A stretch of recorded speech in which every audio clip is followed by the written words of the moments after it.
Welcome back, everybody. Here we are back with three scoundrels in a cantina. As always, Old Man Logan 76. We've got Bob and Avant, and a very, very special guest this week. We have Mr. A. I think we do. There he is, Mr. APGAINS, the Coruscant Underworld Police Chief. What is going on, AP? How are you doing, my friend? I'm good. I got complaints that the whiteboard wasn't there, so I put the whiteboard back up and then put the green screen over it, so now everyone can be happy and stop bothering me like meanie pantses. Thank God, man. Oh, people are so picky. Good to have you back, though, brother. Good to have you back on the show, man.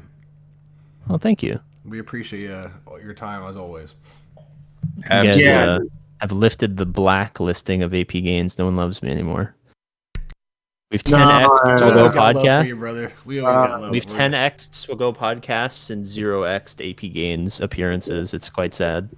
You know you're always welcome in the cantina, man. We always glad having you. I do have to say, the video when you came back as a vet, that hit me pretty hard. So that was an amazing video, and I'm really glad that the community was really able to come together and help you out. That was breathtaking. I don't know if you need to give me the credit for that. All I was doing is terribly recalling a story that someone else told me. Well, I know. It was just as a vet, I could relate to that. So that was a great video. And again, I just love how the community banded together to support you, and that was outstanding. So I appreciate that. And you do a lot for the community, man. We all love you, man. You do. You may not know everybody, but we all watch you. We're all fans, and we're all human, man. And we've all been through the struggle one way or another, and I'm just glad everyone came together to help you out, man. And I was texting people, and I had people I didn't even know texting me, finding out how to help you. So it just says a lot about the community, and I just hope everything is getting better for you, my man. As much as I appreciate that. The support has been overwhelming. We have put the money to good use. My mom's enjoyed her birthday. Dad just got out of surgery. He's doing well. Everyone's in good spirits. Nice. Good. Outstanding. Good, outstanding. Man. Good. Well, let's talk some swagger. What do you guys think? Yeah. Well, as for my co-hosts, Avant, Bob, how are you guys doing? Are we ready to talk some news that apparently I posted that there weren't any, and then all of a sudden the world exploded, and Bodie actually was like, old man, there's actually news, and I had to edit the post, and then the next day there's all this other shit. So do you not get your own Discord notifications? No, I do. I didn't look, man. It was a long day at work, and it was getting late, and I wanted to do the new episode update, and I didn't check what was hot off the press, and I just said, fuck it, there's no news, so we're just gonna have the community ask us shit, and we'll roll with that. And then all of a sudden there's this GL event, and then the next day there's the raid. So yeah, I need to do my job better, apparently. So I think you need a new router on your yacht, and get your internet and your Wi-Fi up a little. You guys need to leave my yacht alone. Also, read more than the most recent notification on your phone and your messages. You just read whatever's at the top, and you don't go any way above that. It's just whatever the last message was. You're talking to a guy that's almost 50 and is kind of almost at the zero fuck stage of technology. But anyway, here we go. So, that being said, with this GL, we did get news. So we have this GL event that they unveiled, and I'm really curious what AP thinks about this, because we all know that Proving Grounds can be a shit show. And it takes forever for a lot of players to get certain tunes that they want, that they have to go through Proving Grounds. But with this event, this we will read very quickly, because it's unlike the next one, because I'm not reading that. I'm not doing it. This is very short. So we're excited to bring news to you about a new event coming to Galaxy Heroes called Ultimate Journey. And Ultimate Journey will take your galactic legends and pit you against a challenging squad to earn rewards. To enter this event, your galactic legend has to be Relic 7 to participate, but the rest of your team will not be required to be. Short of the long, the more galactic legends you own, the more rewards you can earn. Each time this event comes around, you'll be able to participate with each GL one time for free. If you wish to refresh the event for that GL, you can do so up to 2 times. Upon winning, you'll be given legend tokens, which can be used in its own shipment locations. See you in the holotables. So I'm going to turn it over to AP. What do you think about this? Well, first and foremost, I'm going back and forth between the Discord and the stream. And on Discord, I look hot as fuck. But then over on the stream, my camera's flipped around and I look terrible. And this is making me kind of upset. So I don't want people to think bad about me.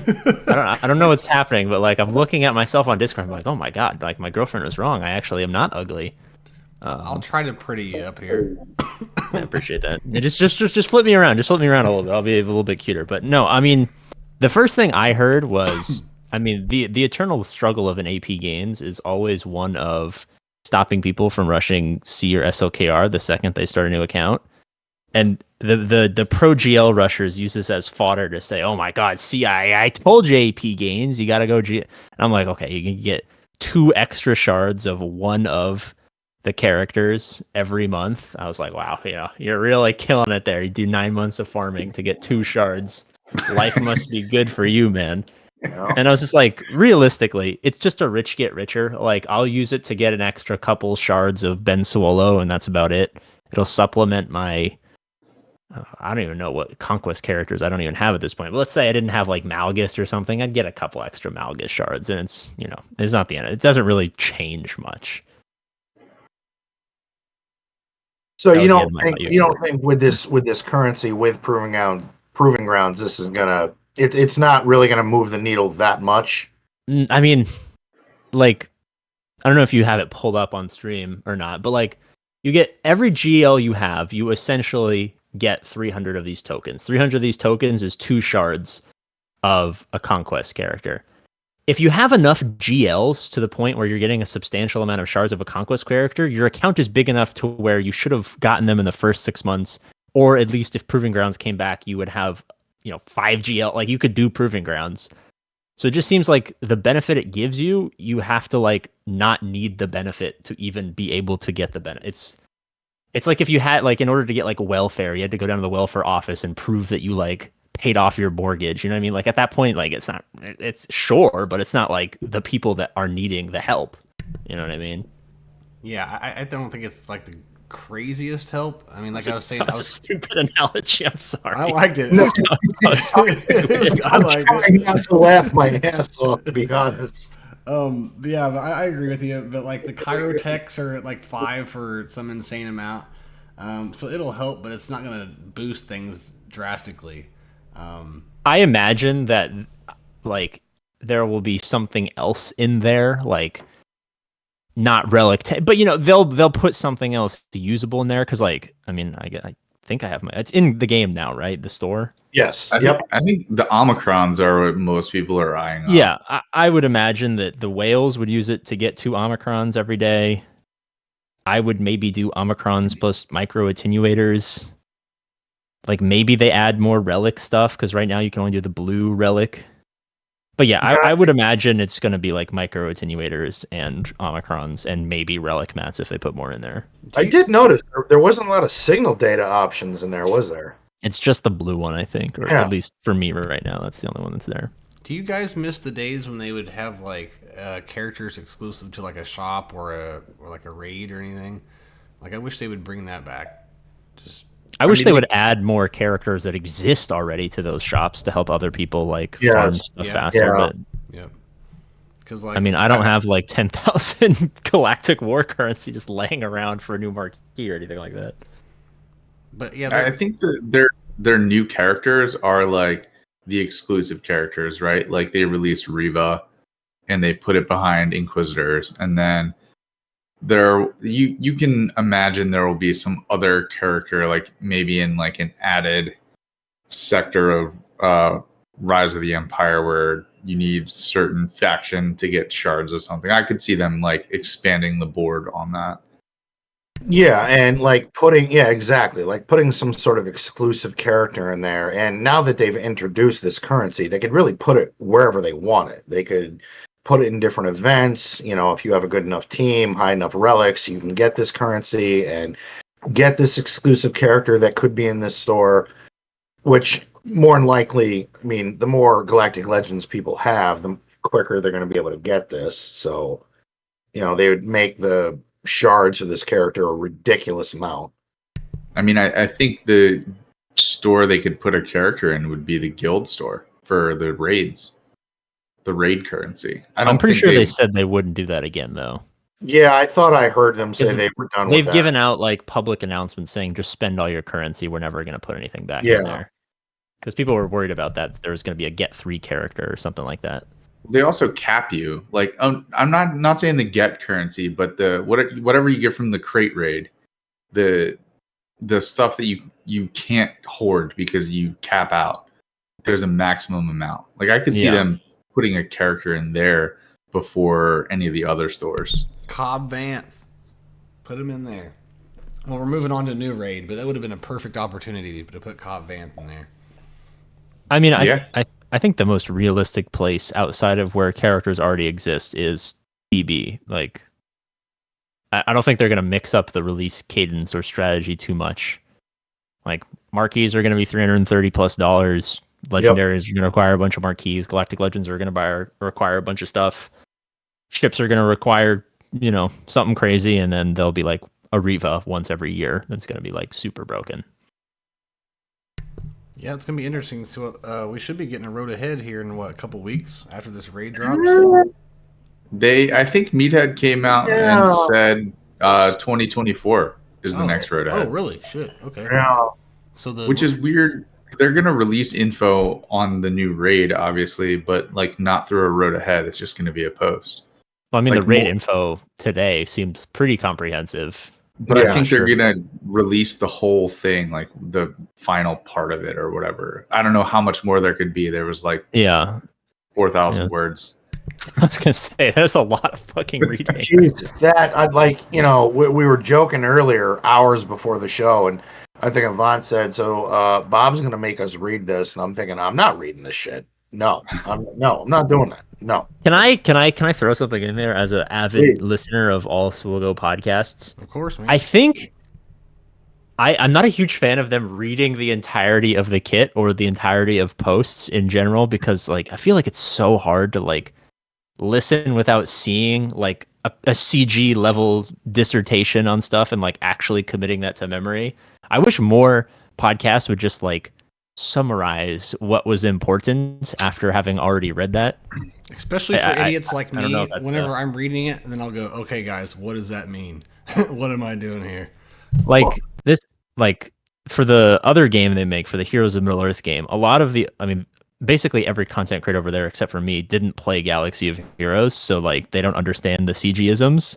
And I'm like listening to them like read it, and I'm like, this is like the version I did, I was like they just had mods come out. Like they're the exact same as Galaxy of Heroes mods, they just have different names. I'm like, this is just like in 4 minutes, this is how mods work. You now understand it. You don't need to listen it. But like every other video is like 45 minutes long, reading this giant dev post.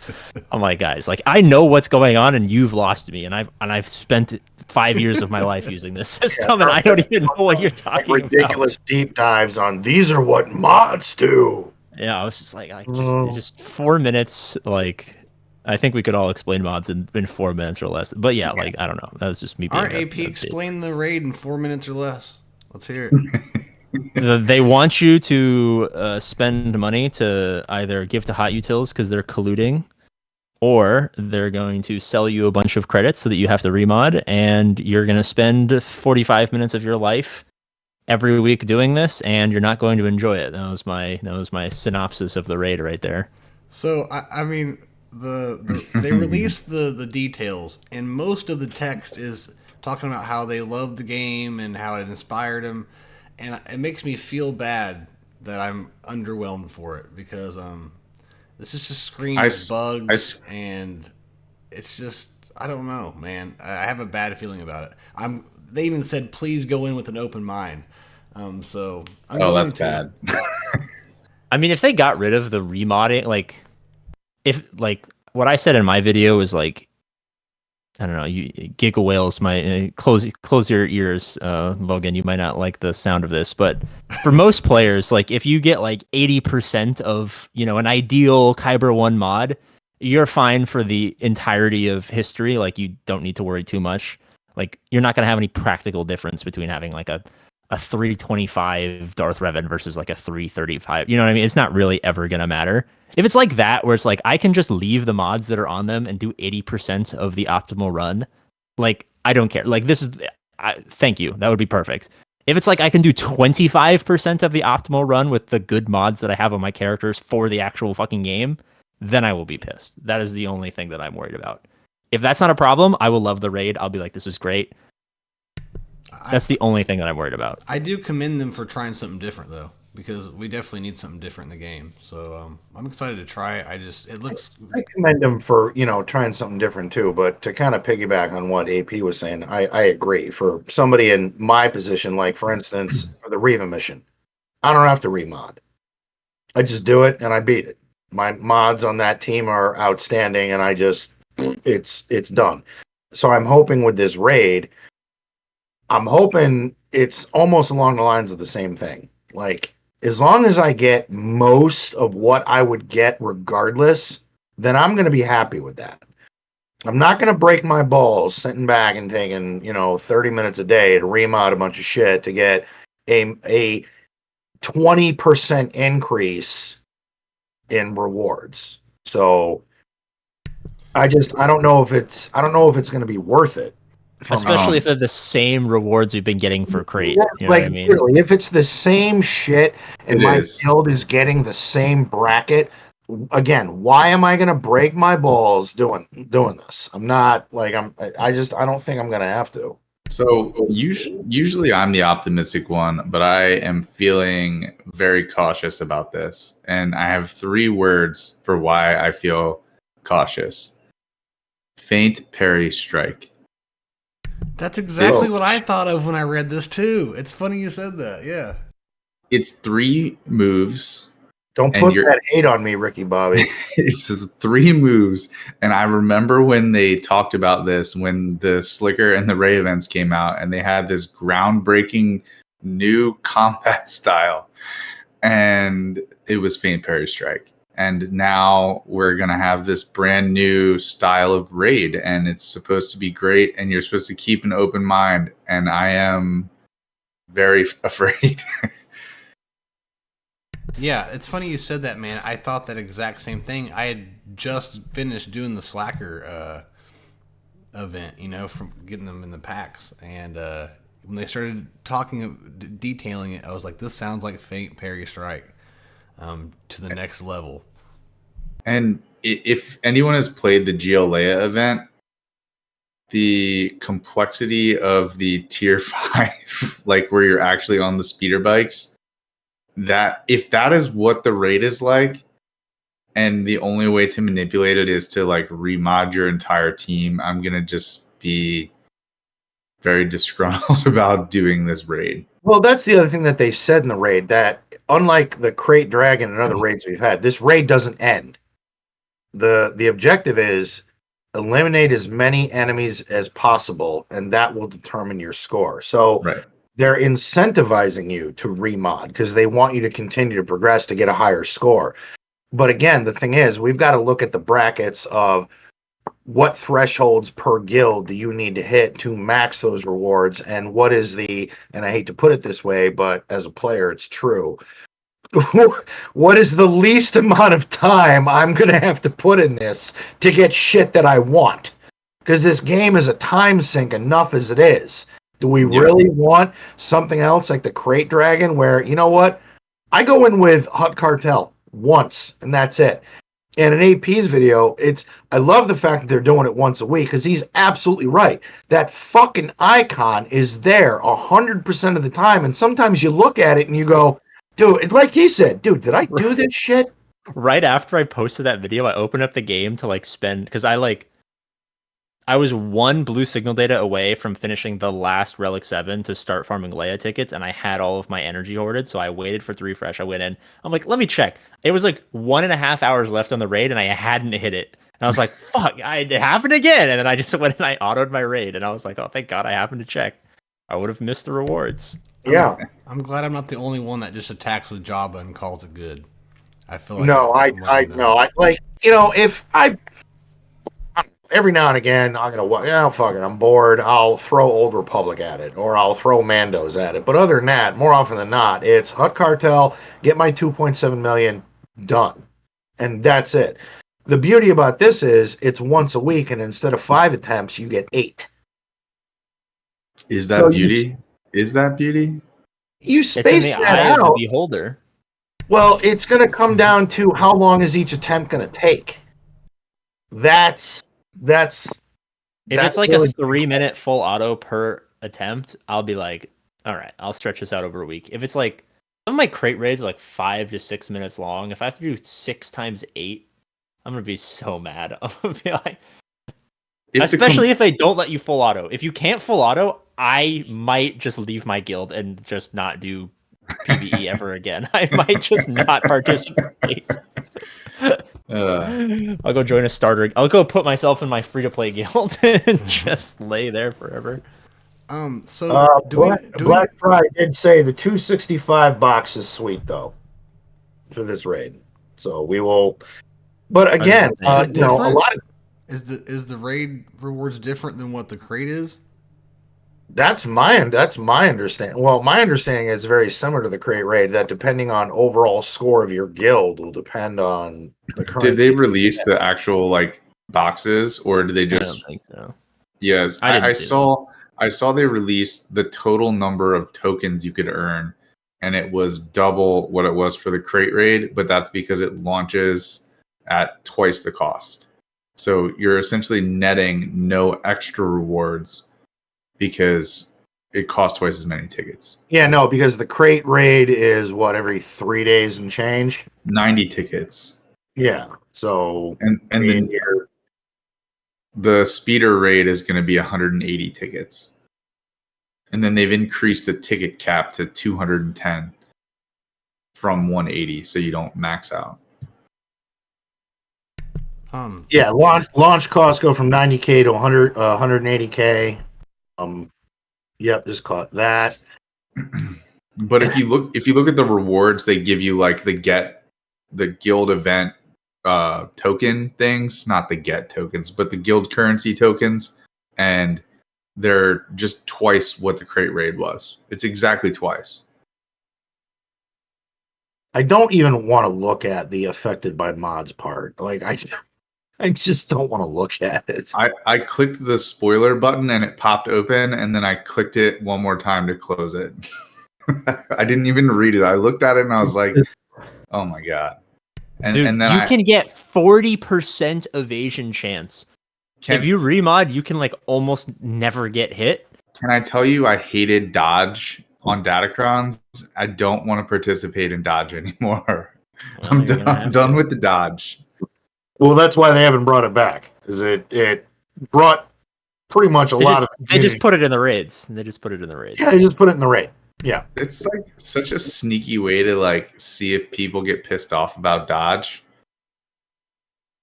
Yeah. I mean, you're gonna have to put accuracy arrows on, or accuracy on like half of your characters now, because the enemies have high ass dodge percentages too. Yeah. So you need accuracy to even fucking hit them. Imagine going into GAC when like all of your characters have accuracy, like as the primary stat on them. So have they said how many kit variations there are? You know what I'm saying? Because if people don't know, there's like a chart. There's a chart that shows like every character's abilities. There's like I think there's like, I feel like I heard 7. And how the fuck? Oh yeah, because there's like a they have 2 abilities, they have 3 abilities, they have 4 abilities, and I think there's that for the light side, and then there's that for the dark side, except for there's no 3 abilities because there's no GL. Okay. I wonder how they're gonna show us like what each character converts into. That'll be interesting. I'm probably just gonna watch some videos when it drops and see how good certain characters are and decide who to invest in and who to just leave. And then when we ask Avant, hey, how do we do this? He goes, watch Bit Dynasty. Exactly. I was gonna say this. This strikes me as a Bit Dynasty growth moment right now. Yep. That man. Every time I ask him, this is tax season for him. Man. This is where all of the money's made. He's the Swugga version of Google. It's Yeah. like I always ask someone like, "What's this?" or that. Google it. Well, I wouldn't even ask you then. Google it. You Google it, and then tell me. I just hope that like I farmed Leia because I thought she'd be good, but also I farmed her because like I just want to have a good character that gets a bunch of damage, so my guild doesn't kick me. If I can't full auto with my like full Relic 7 Leia team, I will be quite frustrated at this point. What GP is your guild? Is Logan just completely frozen right now, or is he just like completely perplexed? Okay, I didn't notice that. He's really perplexed right now. No, he's shot. He's reading like. He looks like he's reading like the most evil email he's ever seen in his entire life. He's either really good at being perfectly still and is trying to read this post, or he's frozen. He's well, he's not talking, so I think he's frozen. Oh shit! Well, then I just fucked everything up, so that's good. On stream, how the hell do I get out? Are we back? Okay, he's gone. All right. So I didn't watch your video, AP, that you posted, but I saw you have footage of the raid. Is that somewhere that I can see it? No, what? No, I just put in the tier 6 or tier 5 Leia. Okay. I wanted a screenshot, so I haven't done the Leia event yet, so I typed in like Swago Leia tier, and then I just went through all of them to see like some random person's footage, and I found the one, and I just like took a screen grab, and I made that the thumbnail. Okay. I didn't know what the hell it was. And see, I don't have Leia, so I didn't play it. So you got Leia, AP? Well, as of like 10 minutes ago, I'm starting to farm tickets for her. That's awesome, man. I'm working on her now, but I'm still got. Oh, you can buy tickets, right? I keep forgetting. Can I buy them? Yeah, you can buy 75 per week, though. You have to wait a whole week. Well, mine resets in 4 hours. Let's go. Yeah, but I've been waiting 3 days to get my dark side tickets. Dude, are they gonna sell those like GL ticket packs for $5? I haven't seen them. I've been looking, but I haven't seen them. I would implore CG to sell me more of those. I want to buy them, and I don't usually spend any money, but I would absolutely buy them. For $5, I'm in. I don't know what happened. I don't know if you guys experienced it, but Discord for me like completely shit out. Oh yeah, we thought you were reading the post. You were frozen. No. So we've still been on this whole time. It was just my dumbass. Something happened. You just looked like you were really focused on something on your second monitor. You were just like staring with your mouth open. You're like, it was the perfect. It's funny that he says that because I saw that picture. I'm like, God damn it! Is that how that froze? Son of a bitch. Yeah, that was you. We roasted you for a while. I appreciate it. No, what I was saying is that, interestingly enough, because CG wants you to go for it, GL Leia is the only toon in this raid that actually has an ultimate ability. Good. Go figure. Well, and Avant, you just started her. Yeah, I have 5 of the 12 ultimate mats right now. I just got her to R7 like right before we started podcasting tonight. AP, what were you gonna say? I don't remember. I don't know if I was gonna say anything or if I was just being brain dead. Oh no, I just mentioned Leia, and you were gonna chime in. I was gonna say she's the only GL in the raid, so it would make sense that she's the only one with an ultimate ability. Yeah. How many GLs can I completely switch topics here? Of course. There's really not that much to talk about, so open your GACs. Is your GAC bracket fair? Because mine's like super fair, and I'm like, I don't know if this is like the first time when they ran money-based matchmaking. Like my first 2 weeks were super fair, and then it would just like snowballed out of control. If all of my GAC matches are like this, I think I love GAC again. I think my boycott is officially over. To be perfectly honest, when I looked at the bracket that I'm in, everyone is pretty much in the same. Like all of us but two have GL Leia. Oh, never mind. There's 4 people with 13 million. Okay, never mind. I got baited by my first 2-week opponents. Okay. All right. AP, do you know exactly what changes they're making to this algorithm? The way it was explained to me after the post, I talked to some people over there. The way it was explained to me was that like it was. I had described it, and I think they kind of agreed that there was like these 3 walls that were being built from inactive players. Where like, there's only so far you fall as a 10, arbitrary numbers, as a 10 million GP player. There's only so far you can fall with not trying before like your opponents like literally can't beat any of your teams. So there was like these 3 walls that we're erecting, and I think what they're trying to do, or how it was explained to me, is they're changing it so that like you get like priority matchmaking if they think that you're active. Like if you're fully participating in GAC, they have like a different sorting system from the people who just like join, don't do anything, or get 10 banners. So I think they're trying to cut down on the people who don't play, and I think that opens up people who are trying to like climb through the ranks. So you're going to face a lot more people who try, and because you're facing people who try, you're eventually going to find people who are at your GP, because generally there's like a certain percentage of people at your level who are just as good as you are, and it's going to force you to play each other as opposed to just playing someone who had an arbitrary number that was similar to your arbitrary number. So where do you think they're placing those that don't participate? I think they're like shadow banning them, honestly. I don't. The impression I got was that they're just getting like they're either going to artificially limit how far they could fall. So like, yeah, a 13 million player could only fall to like Kyber 3 or something like that. You know what I mean? Like it was either that or like they're just gonna like. I don't know. My old white person is encroaching here a little bit, so everything has to be an analogy. On like Twitter and stuff like that, like you can post like almost anything. Like you could spam like racial slurs and post videos of people dying, but they have like an algorithm that like finds it and like hides it from everyone. So it's still technically there, but no one sees it, or at least for the most part, no one sees it. I think it's gonna be kind of like that, where like you can still suck, but no one's gonna see that you suck. You're gonna like disappear into this shadow realm with other people who get 10 banners. They'll put you in like like an ultimate losers bracket with the other 25 people at your level that do that, and you'll just face the same opponents all the time. I think that's some sort of shadow ban kind of thing. But then again, there's still Giga Chad whales in my GAC bracket, so maybe I'm just completely wrong. I mean, I like that idea though.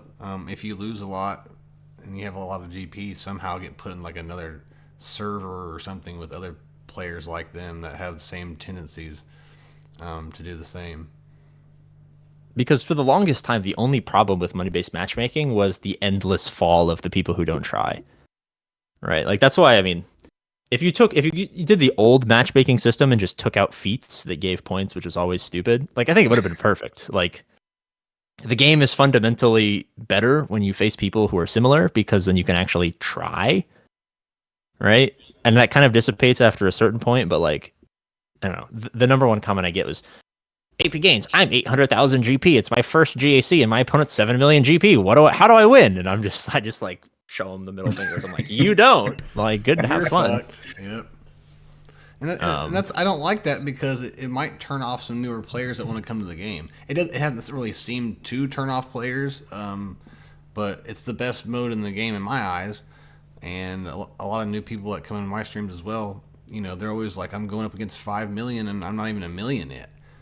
It's insane. So I hope. Yeah, I hope it gets and again, out. Like my son, for instance, who just got back in the game, he's at about 7-8 million, and a couple of his last GAC matches, he's got 5 legends, and he's facing somebody with 7 legends who has him by 2 million GP. Like that.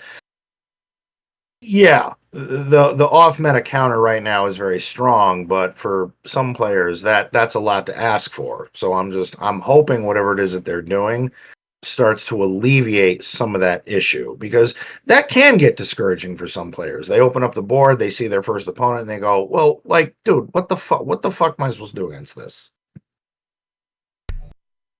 Yeah, and that's why I'm just curious on what they even changed. Or what they didn't tell us what they did. They just said they're going to work on it. So it'll be interesting to see what it works out to becoming. Well, again, for instance, when I opened up mine, all but 2 players didn't have Leia, and we're all around the 11 million GP. And I thought, okay, this is good. This is all right. But, there's some high guilds you go into and you see guys sitting at 11, 12 million and they're in Kyber 3. And you're kind of just scratching your head going, why are you in Kyber 3 sitting at 11, 12 million GP? Like, why? Is this just not a mode that you care for? But, a roster like that in Kyber 3, you're just going to stomp a mud hole in people's asses. So, and I don't know what algorithm or what it is that they're going to create that's going to be able to prevent something like that, because not everybody takes GAC seriously. Those bastards. Yeah, can you believe there's some insane people that love territory wars? Like, I'm just like, I feel so sorry for you guys that you have to... Loser. Van Seal, what a loser. I hate that guy. That dude, that man's mods are like, just makes anybody want to cry. While I'm at it, anyone who remods, you're also a loser. That's my official public stance on people who like PvE. PvE. Has anyone here ever actually remodded for GAC? I never have, and I never will. No, I never have. No. You're also a loser if you scout your opponent.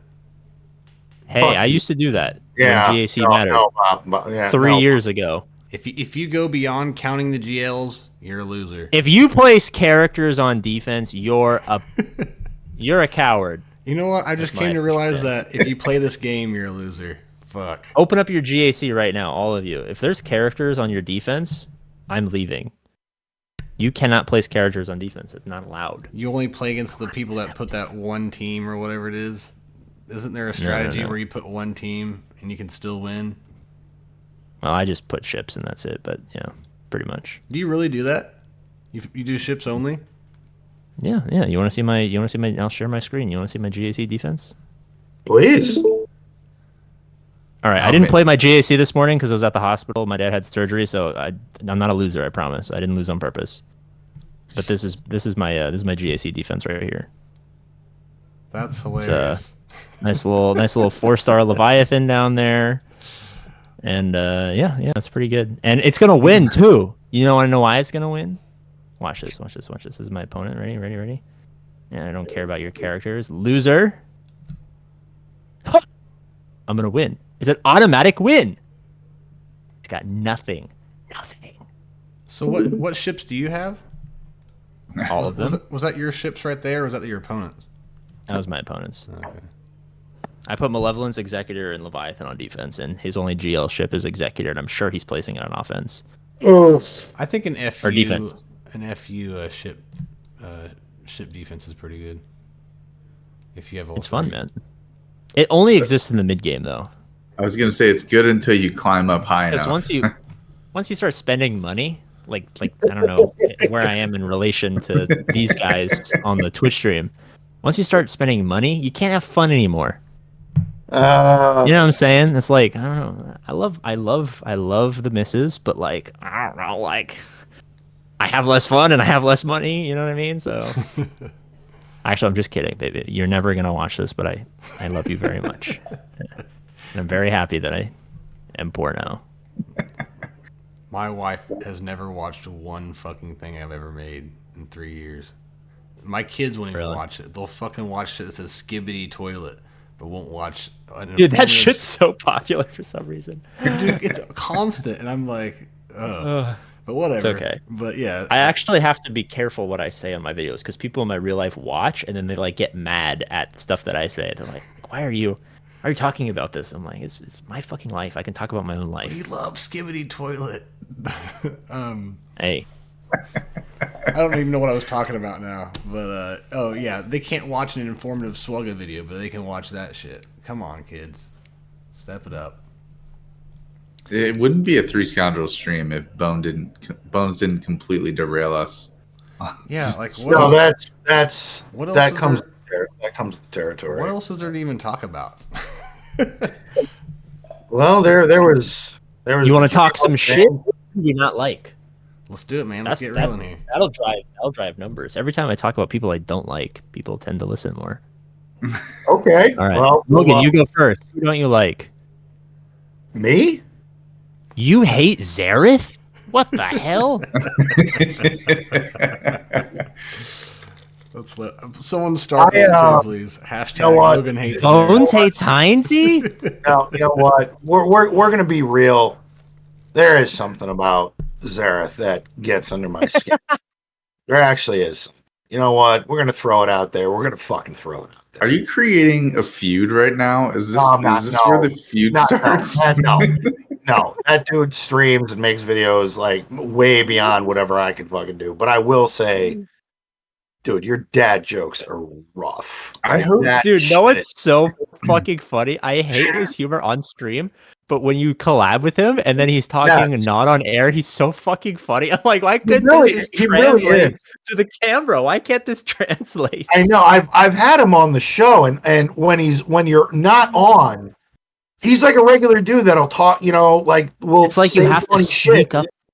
You gotta sneak up on him, man. You gotta not tell him that you're recording and just talk, and then he's so funny. The one thing he does, we're in the game. We're like, wow, we're in the game. This is we're in the game. It's like, dude, of course we're in the fucking game. I hope he low-key takes a swipe at you in one of his videos, but like not directly now. I hope that he... No, I want him to just say, Logan's a pussy. That's the only thing he said. You know, he does this intro quote from like the movie, and he'll be like, I'll be back. And then he talks about like Zeta materials. I want him to just be like, Logan's a pussy. Whoa, we're in the game. Whoa. No, the man's a vet. I appreciate what he does for the game, but man... Wow, guys, we're in the game. I'm just like, what? Everyone in the chat, Logan is a pussy. Who else are we gonna bully? What other creators can we bully? Right, so I, you know what? I went first. Bob. Or now it's my. Oh, Bob. No, it's Bob's turn. Bob's turn. I don't hate anybody. I love everyone. You are so full of shit. You are a liar, sir. Okay, I have nothing against anyone personally, but I do hate that I said earlier. Everyone say it's Bit Dynasty to everything. I mean, he solves all the puzzles. You just gotta watch it. Yeah, he does everything right, but he's the answer to everything. I don't think you guys realized I was joking about talking shit. You bring up the one guy I would never talk shit about? Really? It's not his fault. He's so good that he's the answer to everything. Dude, there's like the one guy makes a joke about women playing basketball, and there's like that one guy across the bar is like, yeah, women shouldn't play basketball. Why is it on TV? And like, we're just kidding. We're just kidding. No, my He's like, no. This video, we are going to curb stomp the shit out of this, and this will be the only guy. They want equal pay? I know what you mean, and they believe in that so much that they don't realize that they're being cringy. See, I told you it's coming out. Yep. Thank you, Bob. Now it comes out. So what else you got? Yeah, why do you hate Bit Dynasty? Why do you hate Bit Dynasty? Real reason. He's too informative. No, my wife says I have foot and mouth syndrome horribly, so I'm always in the doghouse. No shit. Because of it. I could see that. Avant, the nicest person in Swelga. Who do you hate? I don't hate anyone. I'm not answering this question. Not even Mike Zero. Dude, the both of them were like, I don't hate anyone, and then started talking actual shit. It's your turn. Literally, they did. AP, you cannot bait me the way I that hate you've baited everyone. these weak fools. I hate everyone. No, if I hate a content creator, it's not a Swiggo one. It's Mike Zero, because he talks about nothing for 12 fucking minutes. Are you talking about microphones? Bones. Who's Mike Zero? He's a overall Star Wars, you could say leaker, or he wants to be a leaker. You know, rumors. He's a YouTube guy. He'll have a video with a clickbait thumbnail, and it'll be like Kathleen Kennedy fired ? And then he talks about nothing about Kathleen Kennedy, and he talks about a possible. What channel is this? I can't find Mike Zero. ZE. It's XEROH. You know why you hate him? Because you clicked. No, it's not. Yeah, you spelled it wrong. It's ZEROH. I thought it was an X. I'm a Mike Zero fan and Doomcock all day. Oh, Mike Zero's an asshole. He just in AP. You Dude, watch, these thumbnails are crazy. Watch him. You found him. Bob Iger's furious response to the Marvel's box office disaster. So just watch one of his videos, and it's 12 minutes long, and you're gonna get to the end, and you'll be like, "What the hell did he talk about? Did he talk Rachel about anything?" Ziegler fired by studio. Dude, she didn't get fired. I don't know what the fuck. All right, let me find a Star Wars one here. Kathleen And Kennedy he'll back also to Star Wars. say the same thing 7 times in like slightly different ways. Yeah, he does, and that's what I think he does. Is he says the same thing in 7 videos, but he inserts what the subject is for about 2 minutes. So the rest of the 10 minutes is him building it up and then giving his opinion for the next 10 minutes. So yeah, he's worth checking out, at least for a meme reason. But No, he's not worth checking out. I don't Not watch him even anymore. a little bit. I watched him when he was at 2,000 views, like a video. So Meanwhile, AP is busy at work checking this dude out.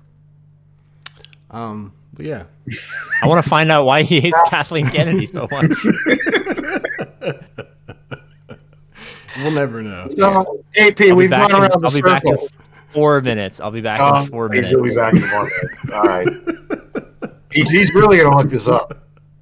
Oh, shit, he actually left. He's really going to listen to it. That's awesome. Now, I can't believe we literally are having a segment on things on content creators that annoy us. You know what? I cannot wait. I would not be surprised if within the next week a fucking buffet of other content creators. Fucking scoundrel dudes, man, they're a joke. They all suck at GAC. Fucking terrible. Fucking guys. Look at them. They don't even have like an opening screen. They're garbage content. They don't create shit. All right, opening screens are stupid. I'm waiting. I hate intros. Intros reduce retention. Don't put intros in your YouTube videos. You know how how happy I was to add a stream intro video or screen? Bob, well, you just heard it. Don't ever fucking do it again. Show me screenshots of your retention graph on those videos, and I'll make the line. I'll make the line flatter. Make me a cube. It won't be so steep. For my Twitch. So, AP, it's your turn. You gotta name one. Yeah. All right, I hate Arnold because he sucks. I hate you. I hate Zareth. I hate Van Seal. I hate Heinze. I will revitalize Cubs fan Han's career so that I can continue to hate him. I'm still hating on Urs and Mobile Gamer. Oh yeah, fuck Urs. Yep. Actually, I went on an Urs stream the other day. He's like, AP, we should do a video sometime. I'm like, fuck, that sounds like a great idea. But yeah, I hate Urs. Urs is awesome. We always rate Urs after this. Gridin.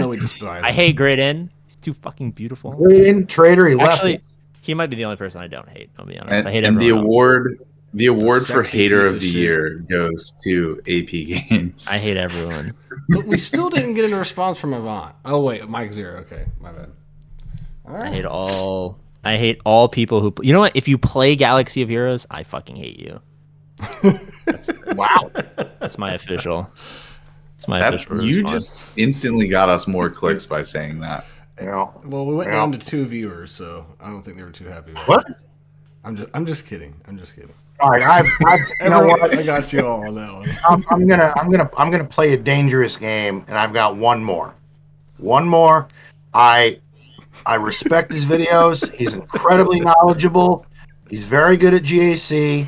He's free to play, but he hangs in there. He's a better fucking player than I could ever be. I hate Calvin Awesome.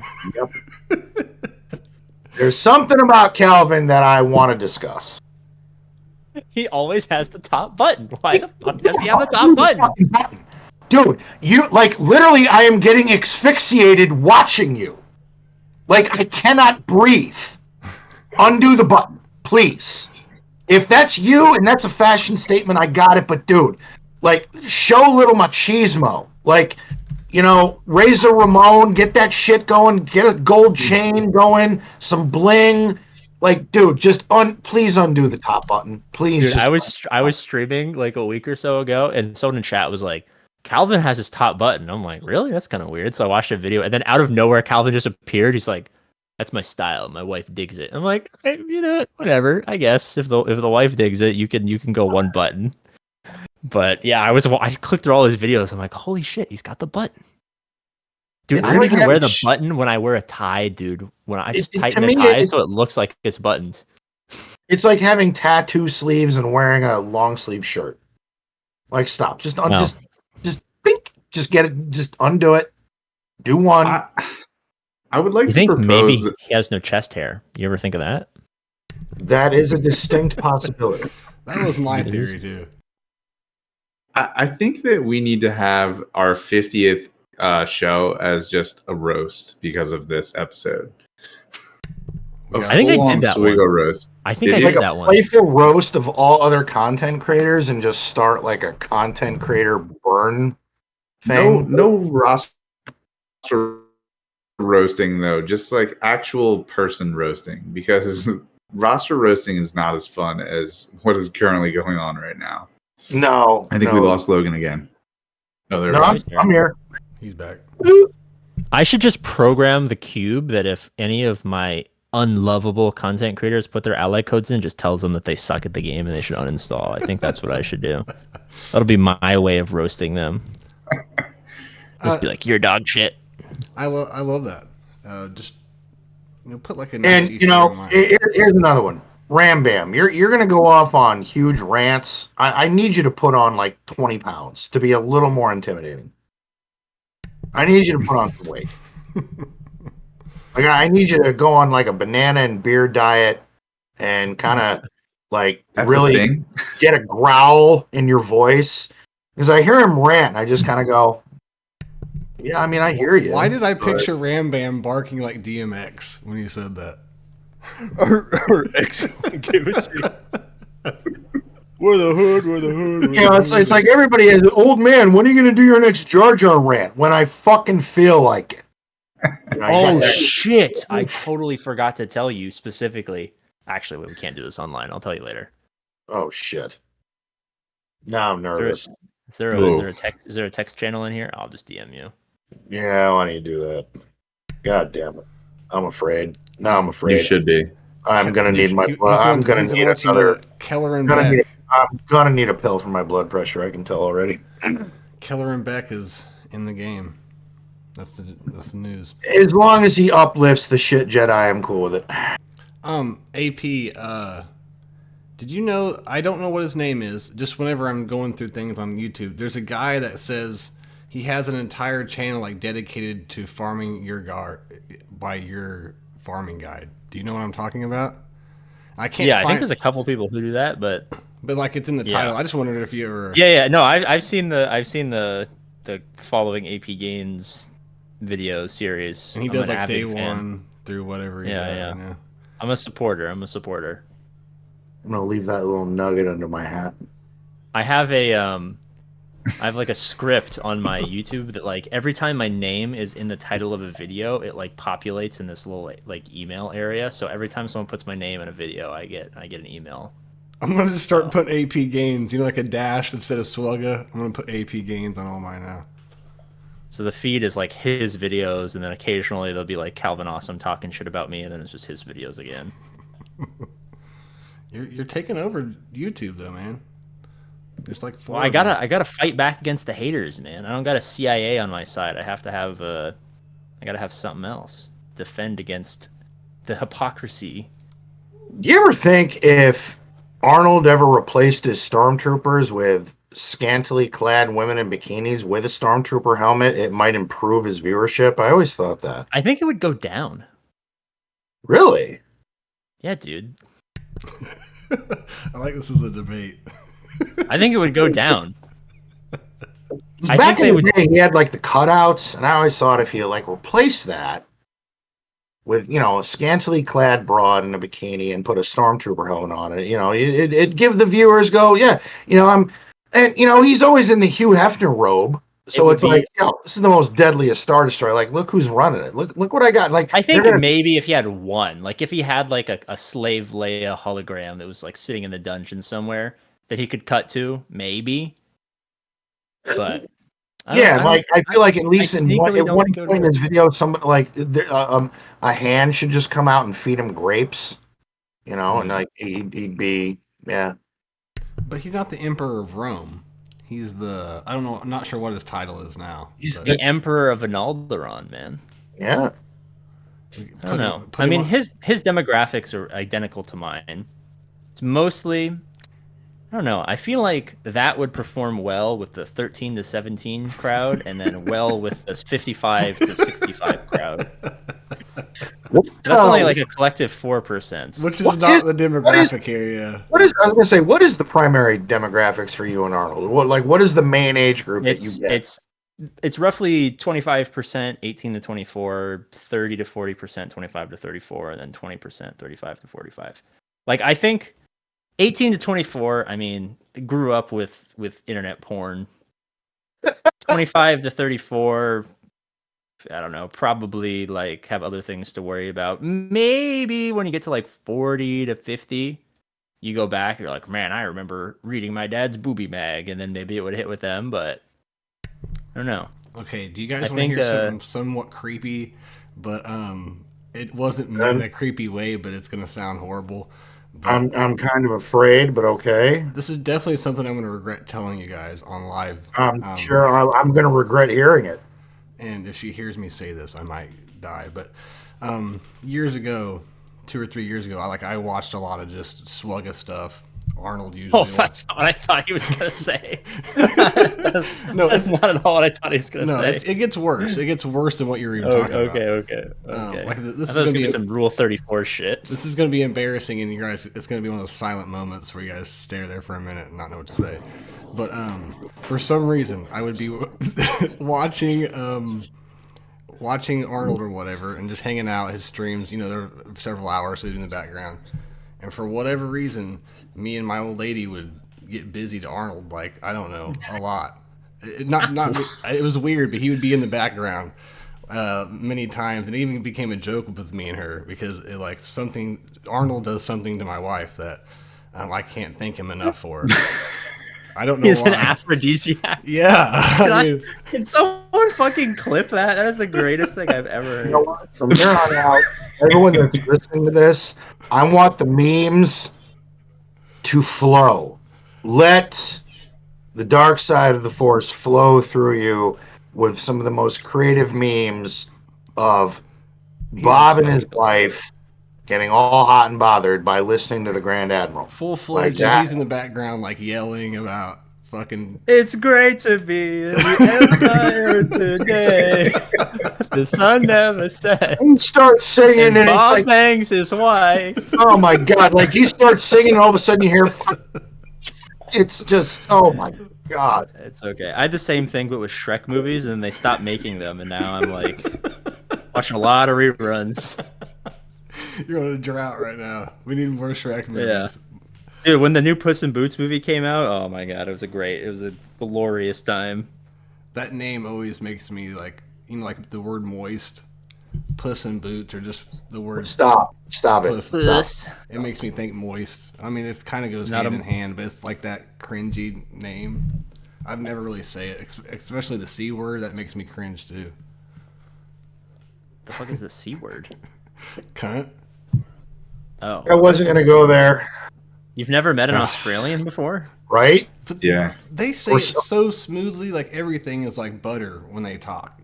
Like it's just the smoothest thing. They can say anything. It's one of those words in this country that just became like ridiculously taboo. And it's like, if you call a woman that in America, it's like a relationship death sentence. Just turn from talking shit against our fellow collaborators to talking about, man, I remember when I got to see a woman on the side of the street. It's like, hey, come here. Get me another pop. Yeah, I remember when I had my first beer. I will. I don't. For some reason, man, every time you're on here, like it's the most derailed stream we've ever had. So we appreciate it. Well, that's because I employ the powers of seduction. I'll try putting some on tonight. I'll put some of your videos on, all right, and see how it goes. No, yeah, I was going to say he's trying to cut it. He's trying to cut in on Grand Admiral's action there. No, I'm gonna mass delete my videos if you tell me that you do that. There won't be an APGAINS. And there's gonna be a third perspective on my OnlyFans, so I might have to pay you a little percentage of that. Right. All you got to do is hear. This is your, underground police chief, APGAINS, and all of a sudden Bob's got to run and get a mop. Dude, can you tell the fucking Bears to throw it to DJ Moore? This is getting ridiculous. This is their third field goal. Oh, I forgot. It's the Bears. It's the Bears. Yeah, but I need this fantasy win. My opponent has Cole Kmet, and he's outperforming me somehow. Who the fuck is that? It's the Bears tight end. The Bears tight end. Yep. Hey, I forgot to set my lineup, so we're just talking shit. I'm I need sad. to give some shout outs real quick. I guess our alerts don't work, so I need to work on that after this stream. But we got some follows here. Which child was conceived to Arnold? Yeah, which one of your kids did you name Chris after they were birthed during an Arnold video? I didn't know his name, so we just named him Arnold, and my other one T101. They just named. I think that's better. I'll accept that. That's better. My kid's name is Arnold. Don't know why, but he's named Arnold. It happened to work out that way. And I named him. Middle name is Lord Failure. Is he just doubled down on Lord Failure to make people mad at this point? Because now all I hear about people's saying he always says he's bad and he's not bad. Avant. Yeah, he does. He's not bad. I know. I just wonder if he does that to irritate people now. Don't fucking point the finger at me. All right. Are you talking shit, you motherfucker? AP's gonna report back after this, so make sure you say everything right. I cannot wait. I cannot wait for the people to tag content creators in our Discord server and tell them what it is. Asshole. No, it's gonna be. It's like, yo, Zareth. Like literally at like 20 minutes and 30 seconds, old man Logan was talking shit. Brr. I hope they clip it so it sounds like you're literally talking shit on him. That would be funny. If you guys could, yeah, of course, there'll be the whole, they'll totally omit the part where like I'm just fucking around, like I don't really like mean it. I might try to do that. I might try to edit it up where it looks like you're talking shit on him and like start a burner account and just start shit for you. But just because he says, "Wow, everybody, we're in the game," like so, anyways, before we get back into hating on Zareth again, Iro Koro. I don't know how to say your name, but thank you for the follow. Savino, thank you. View Cowboy. I about said Viewco Boy. P5 Jurat Cole, thank you for the follow. KB Driven, thank you for the prime sub. I can't thank enough. It means a lot. And Triple X, nice guy Jordan. That Arnold talk got you guys coming out of the woodworks, huh? Thank you for the follow, my friend. Whoa, we're on Twitch? Madness. Dude, we're on Twitch. This is mad. I cannot take. You know what? I cannot take your forehead seriously right now. Oh, I can't even do it. Also, always sees your forehead, Logan. Oh, yeah, my camera's forehead stream. Hey, another one, Rocaire and Mazel, thank you so much for the 5 community subs. Shit. Thank you, sir. Oh, nice. Listen, you cheap bastards. There's a hype train. Fucking sub something and push the fucking button. You know what? When you talk shit about other content creators, this is what, because now everyone's like, dude, they're talking shit. Yeah, why do you think I made a video titled Galaxy of Heroes streamers I could beat in a fight? I mean, Cubs and Arnold and Mobile Gamer used to do that shit all the time. Act like they're Did they really? Darth microtransactions. They were messing around, but they would do like clickbait, like they're talking shit on each other. The raid content creators used to do that a lot too.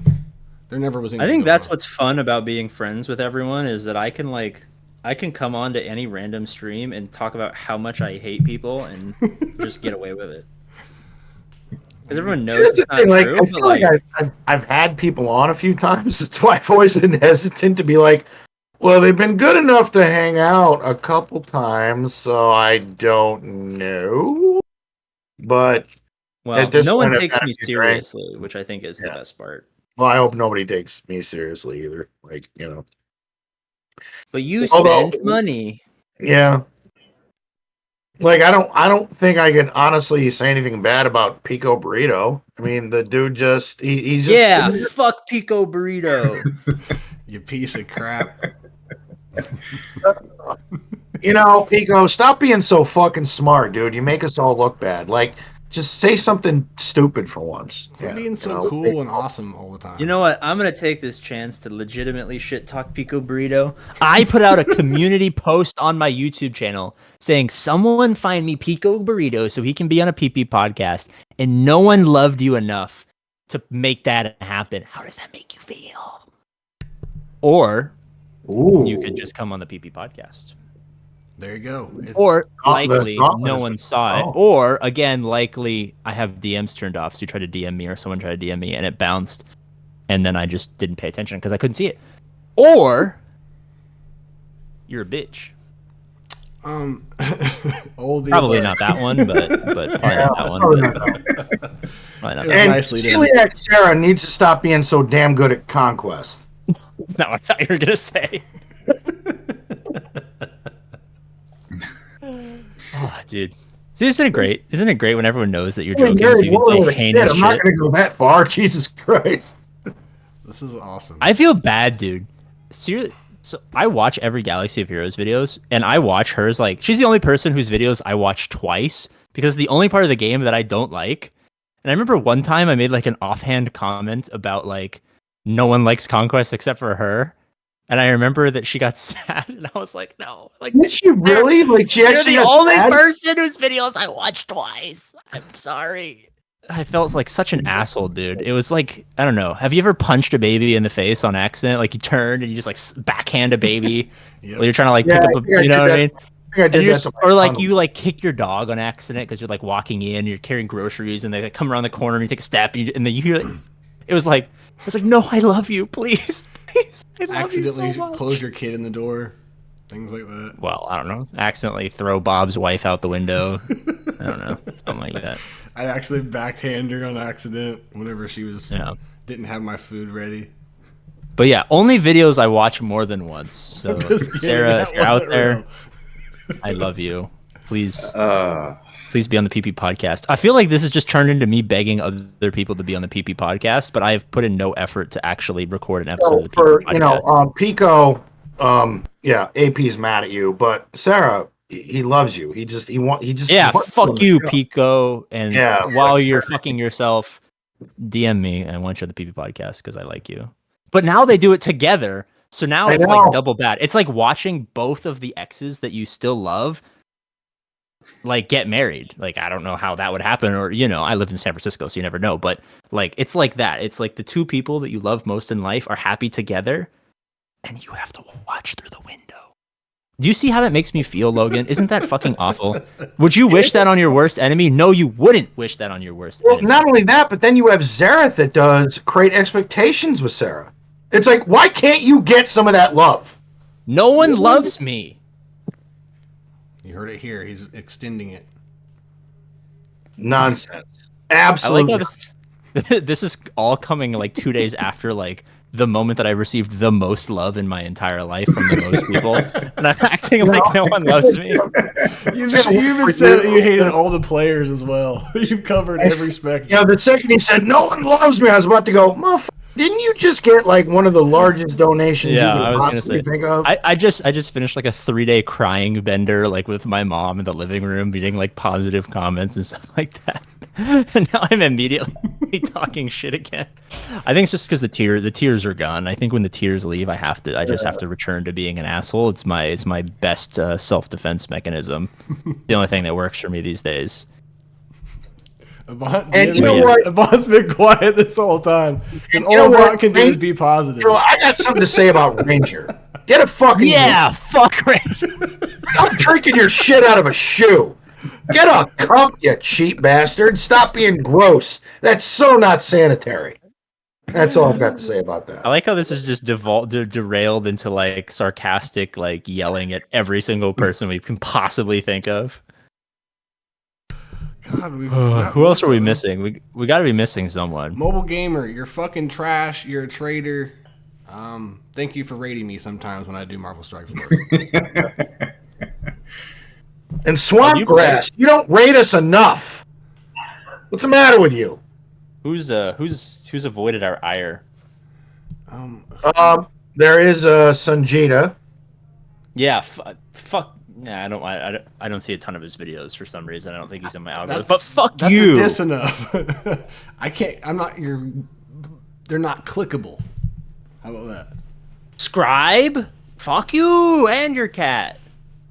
Fuck you. Oh no, he hasn't. As Zareth would say, he hasn't done enough for the algorithm. Like, he hasn't mounted it. Mount the algorithm, guys. Like, it's really important. Hit like the at button. This point, I think I'm just getting like intro. I'm getting like clickbait, like 2 second clips of me saying "fuck you" to every single person. This is at the end. At the end of tonight, we are going to be the most hated show in Swigo. But it'll be like TMZ where everyone's talking about you. So, actually, can you just delete this? I don't know if I feel comfortable saying "fuck you" to everyone. Oh, you already did. It's live. It's too late now. Yep. And I'm posting it on YouTube. This is what friends are. What's the point of having friends if you can't go on go somewhere else behind their back and talk shit about them? I think that's what friendship's all about. Mentioned Scribe too. In chat. Yeah. Is he in chat?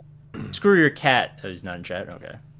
KB Driven, why did you subscribe to this again? Well, usually we're informative, we're on the ball, but when AP's here, we don't do that around here. Oh, my bad. Why do you? I mean, are we not learn it? About the game? You. I apologize. Like, we're just ranting. It's cool. I think he was just kidding. I don't know, but if you were or you weren't, fuck you too, buddy. Hit the. I mean, what do you want to know? Ask. You already hit the fucking button. Ask a question. I mean, what else is there to talk about? Oh, let's talk about your cube, man. I thought that was a pretty good, cool idea. What got you creating the old cube thing? Because it's been a while since Swugga's had like a new, you type your ally code in and you get some kind of service for it. So I thought it was pretty cool, actually. And I wanted to ask you about it. Yeah, where'd you come up with it? I've seen your videos, mind you, but I just. Do you want the honest answer? Yeah. Yes. I've done like 12,000 roster reviews, and like it gets hard to like get up in the morning and be like, you know what, I'm gonna spend 3 hours of my life doing the same thing every day for 4 years. Yep. I was like, there has to be a way to get some robot to do this for me. And then I was just like, you know what? Maybe if I just told people like I want to do this, someone would reach out, and then a bunch of people reach out and like, yeah, we could do that in like 5 minutes. I'm like, okay, let's do this. But yeah, I mean, essentially, it's like not roster. Farming guides have been dead for a while. They don't mean anything anymore. Like, it's all like case by case, like what do you do next kind of stuff. And I was just like, if I could just like scrape .gg and like entirely and just like have it tell people what to do next with some like parameters that have been built with the help of a lot of people who've put in a lot of time in this game, I feel like it'd be so much easier. And like, I could do 10,000 at the exact same time and it would take me 0 effort. I wouldn't even know what happened. I could be sleeping.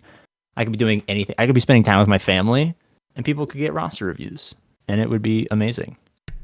So yes, it's just because I'm lazy and tired of reviewing rosters after 5 years. No, that does have to get tiring. Like, you're all right. You have this, you don't have this, you have this. What the fuck were you thinking relicking this? I mean, that's got to get exhausting after a while. And another thing is like when you look at an entire count, it's sometimes very difficult to actually like comprehend like if you get past like 6 million GP, it's almost impossible to know like everything that's there, right? So like it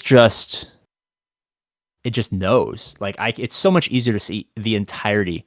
It's like even if I did do roster reviews, what I do is I just put it into the cube and just get a much more streamlined view of what they have, what they don't have. It would save me so much time like scrolling, being like. Even Inquisitors, like, do you have Riva? Like, is she like gear 8? Like, do you have Gat? Oh wait, he's 6 stars, like 4 or 5 pages down, so I don't need to tell you. You know what I mean? So, I think it kind of takes all of my pet peeves and just completely eliminates them, and it's so much nicer.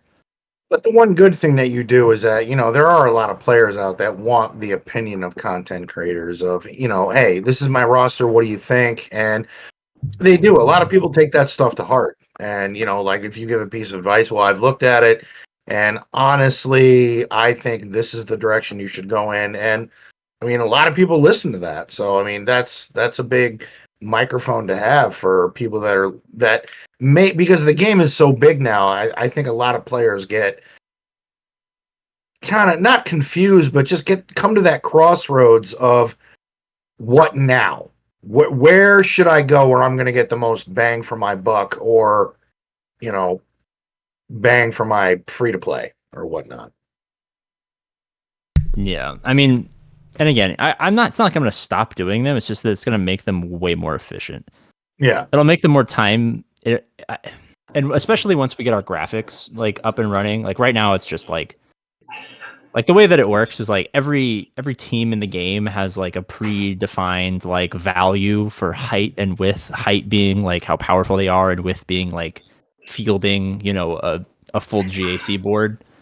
So right now, like everything just kind of increases the size of your square, which is helpful. So like if you have like 3 GLs and like that's it, you're fucking your shit's gonna be like really tall and not very wide.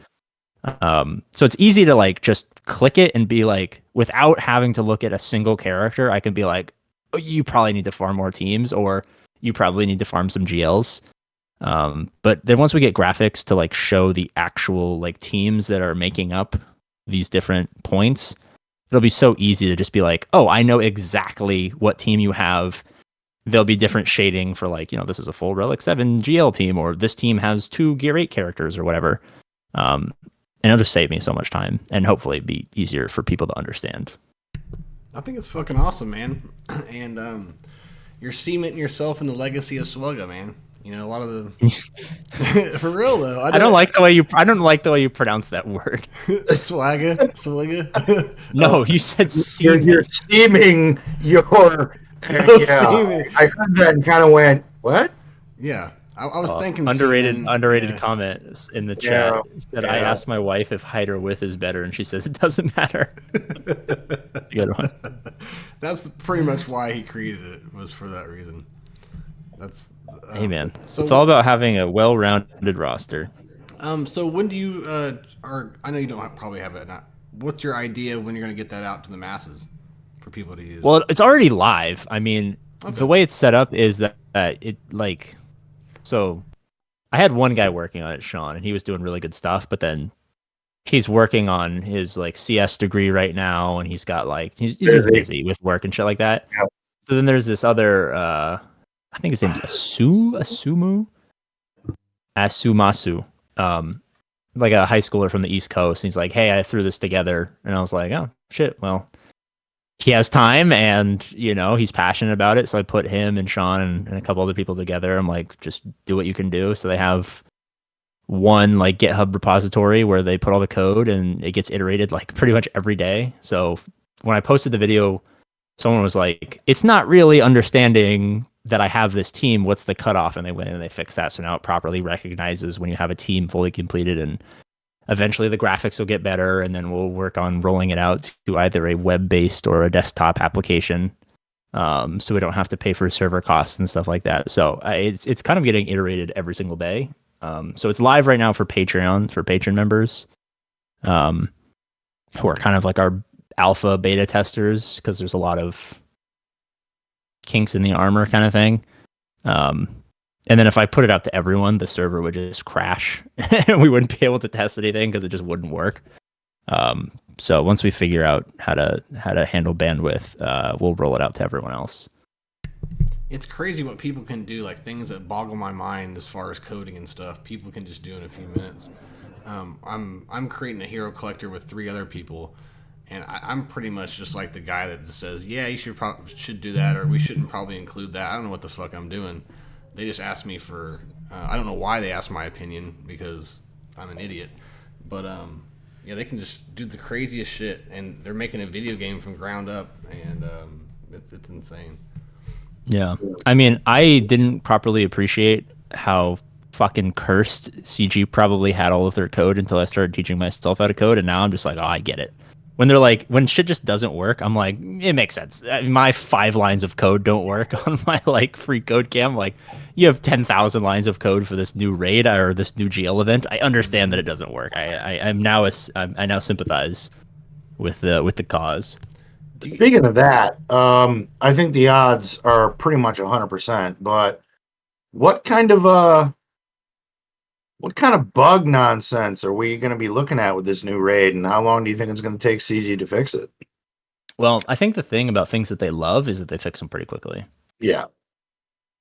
Anything where one of the devs who you don't normally interact with comes out and says, gives you like 3 paragraphs about watching, Empire Strikes Back with his dad at a movie theater that closed like 40 years ago. Like, those are the things that they're going to update really quickly. Yeah, they're taking this seriously. Or do you think that was to tug on our heartstrings so that we're not so hard on him if it sucks? Maybe both, but yeah. See, I mean, I'm actually going to be a little skeptical. I think they've been planning this for a while, working on it for a while. I think they know their track record with bugs has not been stellar as of late. So while I do think there's going to be some issues, I don't think it's going to be like the debacle of the one conquest we had where we were all banging our head up against Jabba's, at the end of tier 1 going, yo, what the fuck is happening here? I don't know if it's going to be that bad. I mean, I expect like, as long as they don't put it out over a weekend. Yeah. I think it'll be fine. Like, if they put it out on a Monday or a Tuesday, I think it'll probably be fucked until like Thursday or Friday, and then it'll be fixed. I mean, what if they release it right around Christmas? Don't they take a huge break at the end of the year? That's a good point. I think they said it's coming out next month. Yeah, I think it's next month. Yeah, I mean it's soon. It's real soon. Jack. I did. Go ahead, Bob. What do you got? I was just reading the chat. Jack says they'll put it out over Xmas and be broken for weeks. That's what I was kind of wondering. Oh, for fuck's sake! Oh, they'll fix it in February. Yeah. Yeah. I do have to mention there are, because I just thought of them, 2 other content creators that we did not talk shit about, and that was Nooch. Yeah, fuck you, Nooch. Fucking Nooch. Who else are we talking shit about?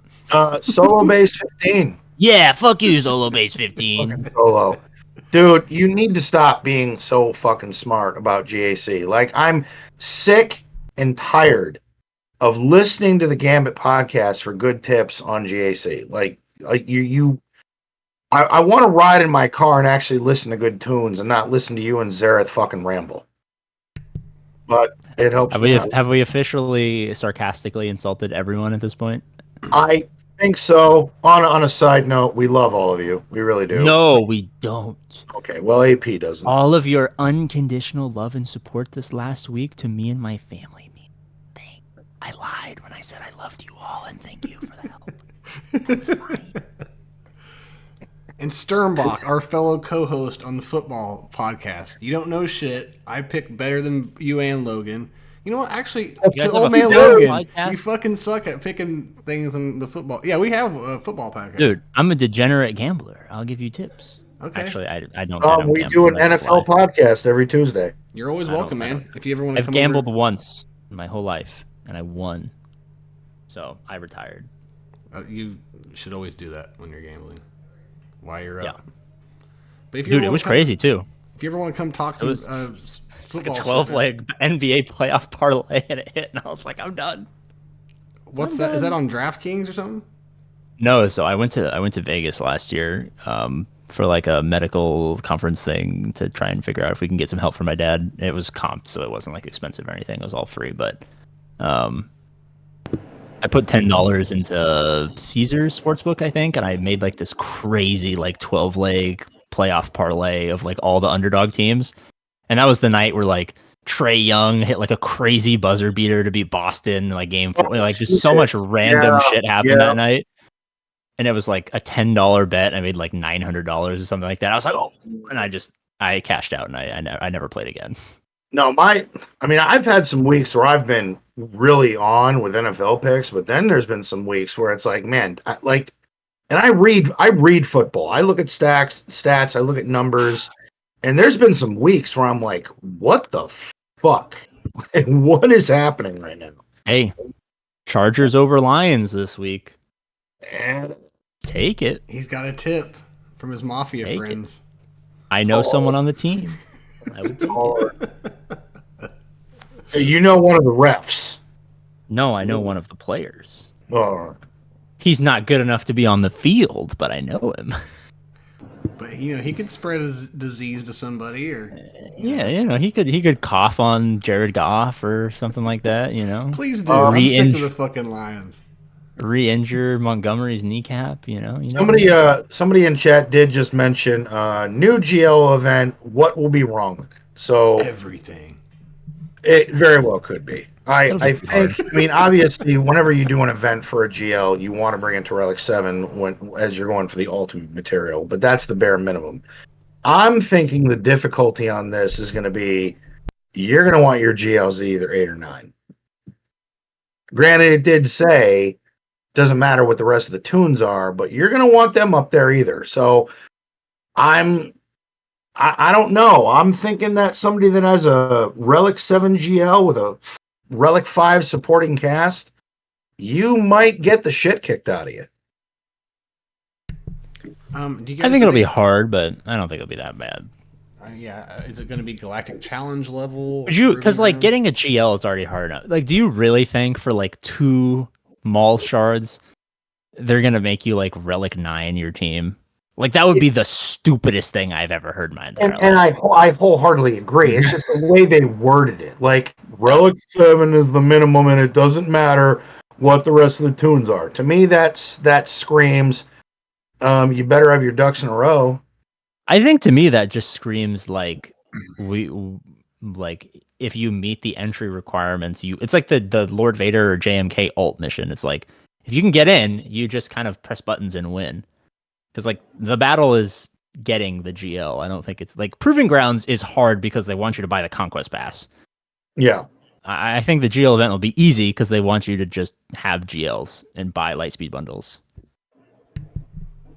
Yeah, and also I saw that it's not simmable. You won't be able to sim these missions. So hopefully they are easy if that's the case. That would I hate things that cannot be simmed, dude.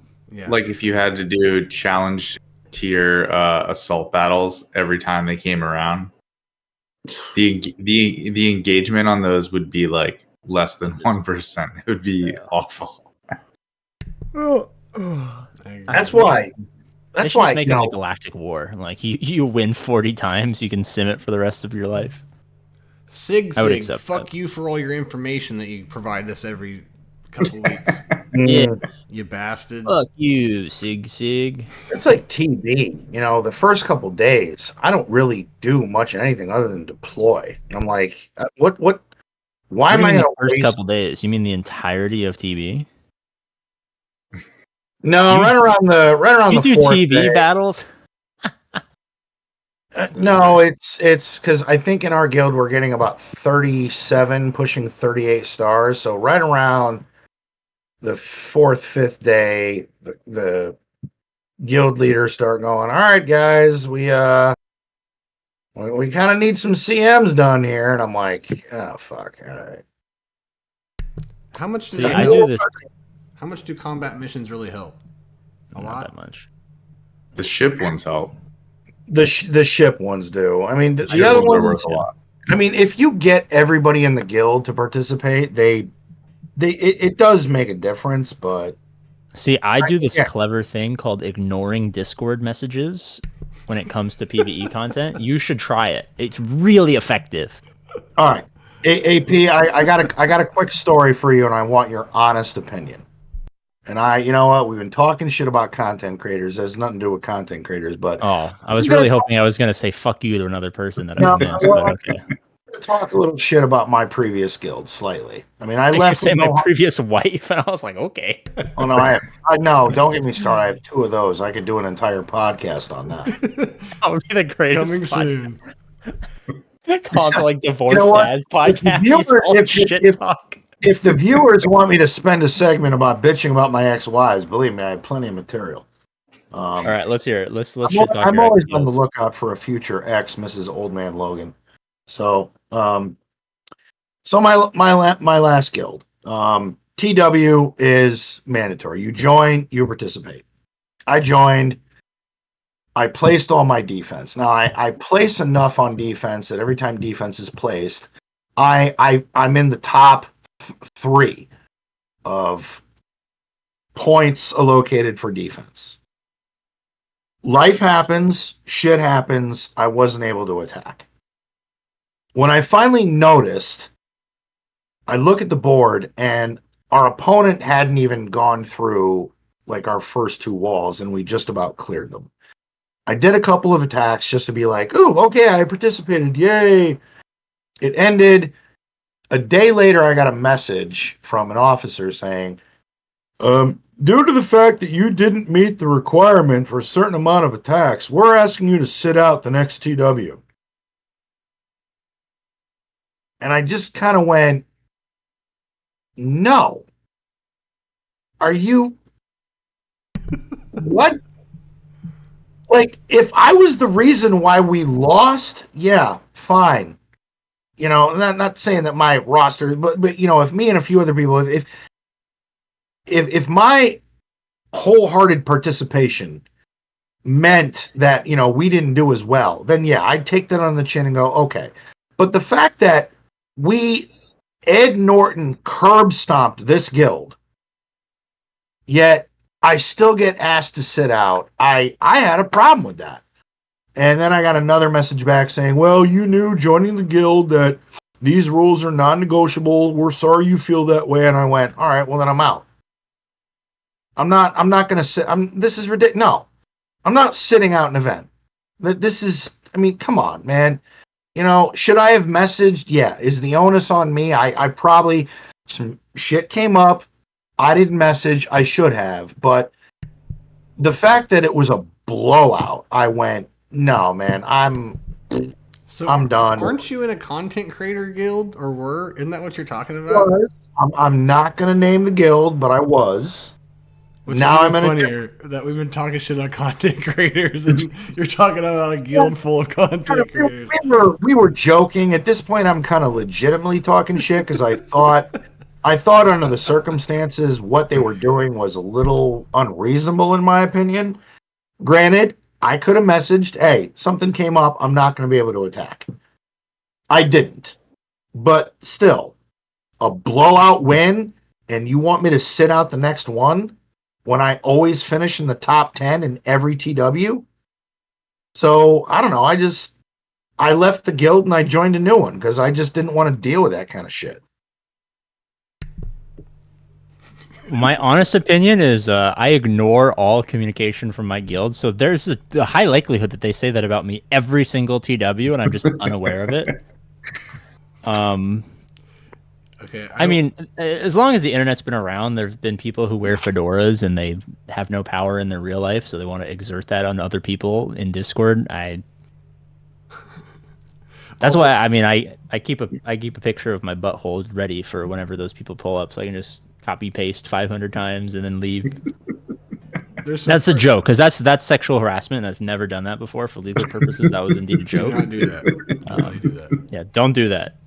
Yeah, no, please don't do that. Unless you're in a Discord server where it's like for that purpose, then have at it. As long as you're all consenting adults, I don't care. But yeah, be very careful with pictures of your butthole on the internet. It's slippery slope. I mean, for sure. Honestly, if I was a guild leader and I had to make a call in a situation like that, honestly, I would have been like, well, it was a complete win. Are we talking about the butthole, or are we talking about the not doing TW? Because we're talking about the not doing TW. Oh, okay. Sorry, it is very important to clarify that. Sexual harassment butthole thing. Yeah. Slippery slope, like I said. But yeah, I mean, that's so fucking stupid. The only thing I have similar to that is like, I like didn't deploy one phase, and we were like, you know, like 7 million from getting like the first star because we were like preloading. And I was like, I should do something. So I put like 5 of the 7 million down And then like someone else put 3 million down like a few minutes afterwards and took us over. And then they just started like berating me and they're like, "What the fuck are you doing?" And my defense was like, well, it's in my defense, like it wasn't my fault. And then they like referred me to like some part of the Discord where it said like, "Don't hit this number because we're gonna automatically put this at the very end." I'm like, okay, maybe it was my bad. Maybe I wasn't paying attention. I apologize. But I'm APGAINS, so I can do whatever I want, and they didn't kick me because they feel bad. Finally, which is a great. Sorry, go ahead. Great perk to have. Great perk to have is they all feel bad for me because I'm no one's gonna kick out APGAINS out of their fucking. Well, that's not true. I get kicked out of guilds in other games all the time. But it was more the case that they're all like fathers and they understand that children are fucking idiots. And they're like, "Oh, it's okay, APGAINS." It's like the Splinter with the little Teenage Mutant Ninja Turtle memes. He's like guiding them along as a little. It's like that. They're like, "Oh, it's okay. It's okay, APGAINS. Did you scrape your knee falling off of your scooter? It's okay. Let me kiss it." That's what I am to them. I'm a child and useless. Well, finally, a content creator I can sympathize with because I'm a slacker to the fullest. I got kicked out of my guild for like 3 years for not farming Geo Brood Alpha. I still don't. I mean, none of my Geos are Gear 12, so I mean, I'm right there with you. You know what? And here I am sitting on a yacht, and none of my Geos are Gear 12 either. Yeah, we already had your one yacht has 7-star. carpet. It's kind of weird. I think they just wanted me out of there. Because I never attacked in territory wars. So. You know what they were probably thinking? Fuck you, Bob. Yeah. I wasn't cool. Like, I know I should do Geo Brood Alpha at some point, but I just always have something else to do. For what? Like, What are you going to use him for? Think if they sell a light speed that takes them all the Relic 5, I'll buy it just for the ships. I'll spend $5 or $10 to get all of them to 5 just for the ships. Like, I don't have an excuse. Like, somebody on our Discord, I think it was TK, gave me some shit that my Farm Boy Luke is Relic 8 and my Geo Brood Alpha is still Gear 12. That is kind of ridiculous. Like, priorities, sir. Like, yeah, mine are a little skewed. But you got him to use with Leia. What the fuck would you use with Geo Brood Alpha except just to put him in your collection? He's a good tank. He's actually a really good tank for certain circumstances. I just haven't done it. He's good because the AI attacks. It's a giant fucking cockroach. I just want to attacks the brood, and then the alpha spawns another brood and over and over and over again. A long time ago, I reached out to the guild and I was like, you know what, guys, I'm gonna make content on YouTube for Star Wars Galaxy of Heroes. I'm gonna do it. And we're like, all right, what should I do it over? And they're like, do it over the Geos, which I didn't even have. I remember this. Yeah, I didn't even have them. And I made like a fucking 30-40 minute informational video about the Geos that I didn't know anything about. And I was like, yeah, I'm never making content for this again. You got just roasted in the comments. Yeah, and now we're on Bad Batch. Like, Bob, what the fuck? You just, fucking Bad Batch. That's why anytime you're like, hey guys, I need help with what counters this? Oh, Bad Batch does. I got Slacker. Slacker counters everything. How's everybody doing in Grand Arena the other day? I won one of mine. You know, I will say I don't know the way I do GAC. It's if I have a break at work or some time or some downtime, I'll do a match or two. I'll come home. I'll grab my I pour myself a cocktail. I do a few more matches then. Like my GAC is sporadic. I do it when I can. I'm just not that person that sits in front of my fucking computer and stream GAC. Now I will say when I finally did it the other night. It was fun, but that's not something I would do regularly. Like it's just, and I know a lot of content creators do that, but that just, it's just a lot of time in front of your computer, and you got to do it at once. And the way I play this game, all right, APGAINS said so. I didn't. What was that? I said it makes money. It does. And he's 100% right. It does. It does. Content creation is a job, man. It's a lifestyle. He said he had fun, but I have a job and it's very demanding. That's my problem. You have fun? Ugh. AP, how come you don't do Grand Arena? Because I don't like money-based matchmaking, and I don't have time. And like, because he sets his ships on defense and no one can beat them. Oh yeah, GAC is pretty boring for me. I mean, dude, the amount of GACs I've forgotten to even attempt is astronomical this last calendar year. I like used to just be on my P's and Q's. Well, because I used to just do it before I went live. Like I would go live and I would do GAC like the 20 minutes before I went live just to get it out of the way so I wouldn't forget. And then I just stopped streaming for a year because I was too busy with work. And then I just like forgot that GAC was a thing, and I was like, "Oh, I'll do a couple battles." But yeah, if it is fixed, I might do it. But you give me inspiration, man. It shows that I don't have to be efficient or know shit, and I can still make it in the content creator world. All right, so, hold on. There is a comment here, and I think it was directed at me, and I want to address this. It's the irony is he sits on his computer for 2 hours recording a cast. Well, smartass, you are absolutely correct, and thank you for observing. However, GAC runs several days a week, and it's constant. It's like you get done with one, you got to do another. I'm not sitting up here for an hour and a half, or doing what Hugh Hefner does, which has a 3-4 hour Kyber Club fucking match. Fucking Arnold. I was gonna say, I thought Hugh Hefner was fucking dead. No, he calls Arnold Hugh Hefner. I call Arnold because he's the Hugh Hefner of Swiggo. It's just so, you got to get home. The wife's done with work. I can't tell if he was processing that, or if he thought it was funny, or if he was trying to figure out why Arnold is Hugh Hefner. No, are you talking about why I was laughing? Yeah, just like the face you made at Logan was hilarious. Well, actually, it's totally unrelated. I was scrolling through. I was like refreshing something, and it like populated like my YouTube homepage.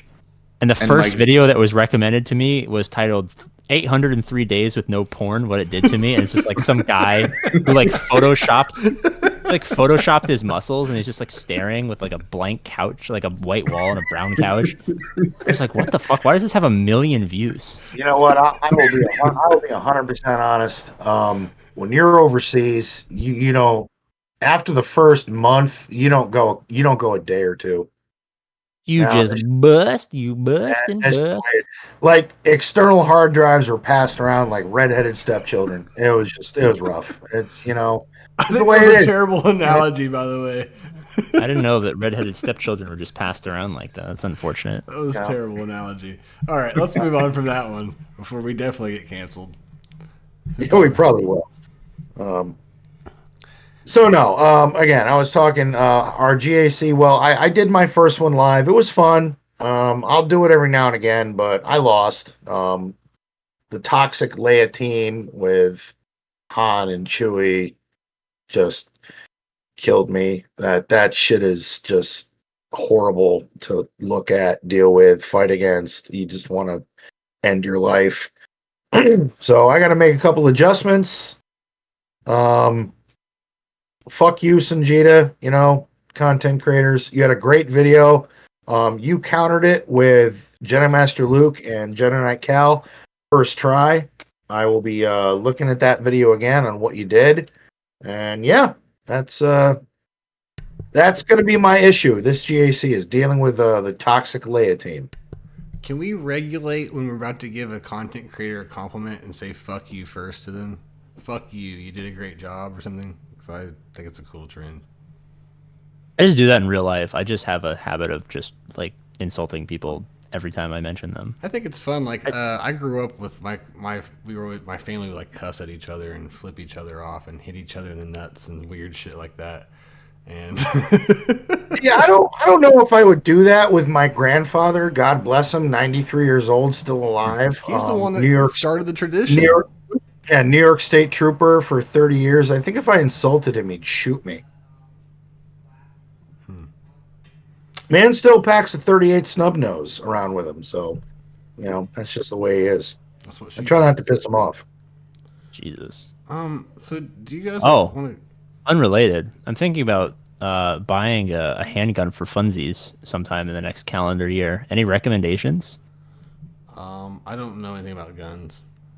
I would never say no to a good old-fashioned 1911. Been That's what around I'm for thinking. decades, and it's incredibly reliable and simple to use. That's what I was thinking because it's the coolest one. It really is. You can't go wrong with the old 1911. It's Good expensive gun. though. I don't want to be. I want this to It be like a is. once a month. It is. I mean, you could go with a carbon fiber or some plastic. No, I mean like buying bullets all the time must be expensive. Well, I mean, if you're looking at something for home defense, I mean, honestly, how often do you think you're going to use it? You fill up a mag, Well, you have a box on the side, you're good to go. I don't want a gun to defend my home. I'd rather just die at this point. But I enjoy shooting from time to time. I thought maybe go down to the range, down to San Jose, and go bang bang bang once or twice every couple months. Ranges are fun. I go to a range every now and again. It's fun. If I were to get a gun, like I'd have to be bougie about it. I had to get like a 6-shooter, like a Western gun, because I wouldn't ever use it, only to like kill somebody in my house. So I'd have to be like a draw. Like I just had to be cool to do it. Yeah. The only gun we've ever had in our house was I don't know if my great grandfather, one of my ancestors was a Rough Rider with Roosevelt, and he had like his like saddle and his like 6-shooter or 5-shooter, whatever the fuck it was. That's the only gun we've ever had in our house. And it's this like piece of Americana. I'm like, shit, we should probably put this in like a frame or something. It's kind of lit. It's actually pretty cool. Put it in a case. It's like break glass in case of emergencies. Yeah, in case the Indians attack. You're right. I do have. I may or may not own a firearm, but I cannot really describe what the firearm I may or may not own is because I don't want to get in trouble. So is it a fucking rocket launcher? Well, no, depending on what state you're in, there's certain firearms that He's got like a fully suppressed, like 60-round drum mag MP5 full auto. Fucking like armor-piercing rounds. I am shutting the fuck up immediately. I'm not saying another word. That he conceal carries. I feel like you on named airplanes. exactly what he had. I am former military, so I'll just leave it at that. It's like a lightsaber, a prototype lightsaber. Basically, if you enter my house and I don't know you and you break in, it's got the dragon breath rounds in his 12 gauge. You're not fucking. Have you ever shot dragon breath rounds? I don't even know what that is. I mean, I just shot they explode. It's like they have like, dude, they like explode, and it's like instead of like pellets, it's like fucking fire. What is the, speaking of firearm, what is the most impressive firearm any of you have ever shot? An RPG. You are lying. Nope. You have fired a rocket-propelled grenade. I do. We're in Vegas. They had like a little place out in the middle of the desert. They had rocket launchers. They had literal like Gatling guns. Dude, it was so lit, dude. They had like an elephant rifle. I was too scared to shoot it because I thought I would like totally dislocate my shoulder. But yeah, it was awesome. Jesus Christ. Yeah, there's no laws in the desert, dude. You can't do shit in the desert. I think I've shot in a gun before, but it was a long time ago. Oh. Come on. I'm a hippie, man. I'm not against you bearing arms. I don't want to get shot someday because my girlfriend gets mad at me or something. She decides to grab the gun, and then she wouldn't do that. I'm just talking shit, but I don't know. I just feel like I need a gun, but like I've never even really shot one, so I'm a little intimidated by them. But I'm a wuss. I haven't really fired too many guns. I've been to the range and shot like a couple handguns. I actually like the 40 cal. I don't remember what kind it was, but I like the 40 cal better than the 9mm. I enjoyed skeet shooting more than handguns though. Shotguns, skeet and trap was a lot of fun. All right, brethren, I need to make my ungracious escape. I am being called upon to drive somewhere and pick someone up. No so problem. I will now man. No, we AP, we appreciate your time, man. Thank you very much. Everybody go check out AP on his channel and his videos, and we wish you a good night and thank you for coming. We wish you a Merry Christmas. Oh fuck no, we're not there. What do you guys say about some viewers' questions? Well, hold on. I have to give my most impressive firearm because it's just fucking cool. Actually, before we deployed, I was actually qualified on the Mod Deuce, the 50 cal, and the turret. And then we got in country, and order of operations and rules of engagement changed, and we couldn't use the 50 cal against enemy personnel because it was deemed inhumane, which we kind of all got a chuckle out of because it's like, well, they're trying to kill us with IEDs, so they can blow us up, and that's cool, but if we see them, we can't turn them into a meat salad. So, okay, that makes sense. What's a 50 cal? Is that like that thing that has the chains of ammo hanging out the side of it? Well, lots of weapon systems have those. The SAW, the 240 Bravo has that. The 50 cal will have that, but because I was qualified on the 50 cal, they switched my job and I became a driver. But whenever we went to the range, the most impressive weapon system I ever used with it was the MK19. And the MK19 is a weapon system that shoots a 30 millimeter grenade, but it's a machine gun.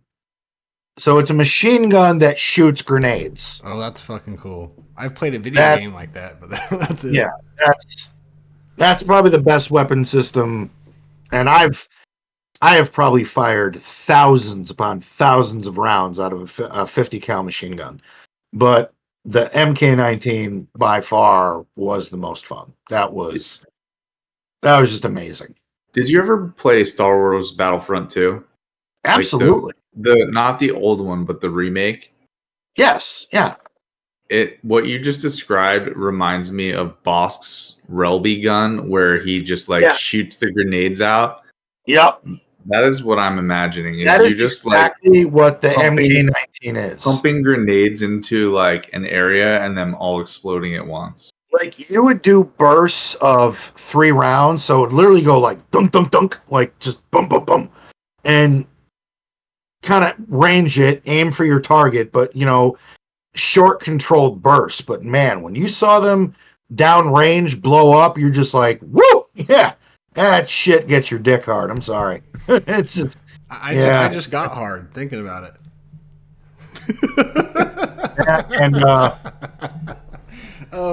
Anyways. All right, so yeah, let's go into some viewer questions. Let's do it. We had a few. Right. We're making good time too. Yeah. I think a lot of people are learning and they're not commenting too much in the questions anymore. So props to everybody. Well, AP left, so I expected our viewers to yeah, we were at 26, we're now at 25. Yeah, AP left, so people are like, well, AP left, so we're done. Fuck these guys. People just said they love this podcast. Are you gonna trash AP now that he's gone? You know what? Fuck AP. Yeah, you know what? You know what about fucking AP? He doesn't like long podcasts. He likes doing these little 5-minute fucking videos, niche into his fucking community and people that he likes. Always clickbaiting us. Bullshit. Yeah, clickbait bullshit. With his arrows. Now, because of him, every content creator in the fucking universe is going to hate us. Fuck APGAINS. And puts his arrows on his little clickbaity things, pointing at the crate dragon every 3 videos. Uh-huh. Yeah. We know how he is. Fuck that guy. Thank you for coming on. Thank you for being here. No, yeah. First question is from Aussie Mike. How do you use your micro attenuators?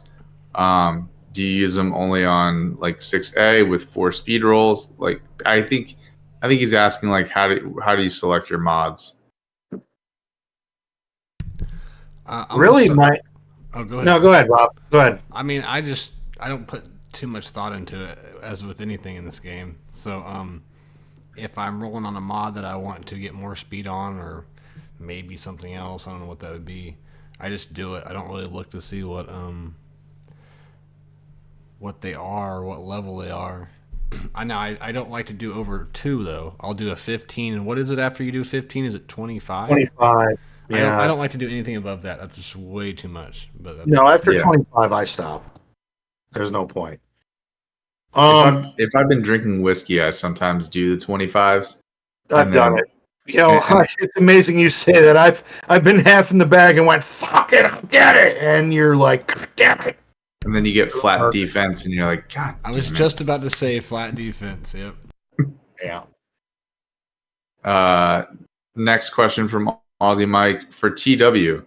When comparing guilds, what are some key tunes that you take into consideration outside of GLs, and why? Is there anything else you take into consideration when comparing guilds? Yeah. This is an important question for sure. Yeah. Have you ever done like officer level stuff for TW prep? I wait for my guild says, well, this guild is going to have a lot of this. And I go, okay, well, I'll just tell me what to place and I'll place it. Yeah.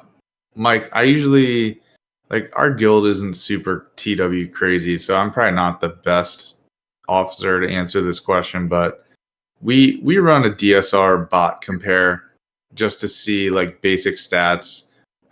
You look at GLs, but you don't need DSR to do that. You can do that just through swigga.gg. But with the DSR bot, it's free, which is why we use that one. We look at the win-loss record. We look at the median offensive score, median defensive score, so that you have an idea as to like how hard your opponent is going to attack or not attack. And if they have like some crazy low defensive median score, then you kind of have an idea that they're going to just like stonewall the front with GLs. And I mean, it doesn't really change if you're going to win or lose because TW is just stale and it's fucking terrible and we don't enjoy playing it. But that's where our guild's at. I will say, I think what guilds are going to start paying a lot more attention to, and especially some of the higher guilds, is how many layers the other team has. Yeah, we look at that. You look at who has, and then we don't even look at GL ships. We just set all of them because if you decide to go and attack our ship sector, we're just going to say, good luck trouncing through this. If you get through it, you deserve the banners. If you don't, then you just cut your offensive score in half, and we're gonna try to clear out the bottom zones. Yeah, that's our strategy. So, yeah. Next question is from Jack Daniels. Who has the most gear donations in your guild, and how many pieces have they donated? My current guild leader has 8,298. And the old leader was over 9,000 when he retired a couple years ago. I am around 3,750, so 3,750. I'll start with you guys. Donations? I mean, I just got in a new guild. I never paid attention to those numbers. True. I mean, if I saw it and it came up, I would donate. So that's just something I never paid attention to. I mean, good question. That's an interesting question. No fault on the person that asked it. I don't know. I'm in a new guild. I was in the last guild for a while. If I came into the game and I saw it and somebody may add a request, I'd throw something in there. I almost feel like that's something that, unless it's like a really niche kind of piece you need, I think the way gear economy is, you're not seeing that as much as you used to. Yes, I agree. I am the second in my guild for most donations. Shout out to Fallen Saber, who has donated 6,925 pieces, and I've donated 6,533. For a second, I thought you were going to say thank you to this guy for 6,000 subscriptions. I was about to shit myself. Nope, unfortunately. Do you see mine? Hit the fucking button. Do you see mine? I can look it up. Hold on. If you already got like 5. I was going to say it's nothing impressive because for years I never donated and only took from people, and then I started donating, and now I don't request anything, so I don't ever see the donation stuff. Oh, what's your guess, Bones? How many pieces? I'm gonna say like 400. Hell yeah, good Thirsty Thursday. I'm way ahead of you. 66. 66? What? I'm glad Wait a you minute. looked that up. Repeat that? 66. That's what Bob has. He has donated 66 pieces of gear since joining our guild. You need to be shanked. Mercilessly. I wish APGAINS was here. He'd be proud of me as a guild contributor. Execute Order 66. I'm sorry, guys. It's not that I don't care about you guys. No, you don't care. No, 66, that's a blatant, I don't give a shit about your problems. That's what that is. Just donate 3 more bones. All right? All right. 3 more. And then I'm done for the rest of my life. Forever. There you go. But I mean, all I ever request is green gear. Do you guys find that you have less green gear than a lot of other gear? Like when you're first starting to gear somebody up? I mean, that's only if you salvage it all. Yeah, that's to be 100% honest. It's good that you mentioned that, Bob, because I salvage because I'm at the point where I'm just trying to relic shit. So yeah, a lot of the earlier shit, I'm noticing facing that too. Yeah, it's kind of strange. Like I have everything else but like Kairos and a lot of green gear.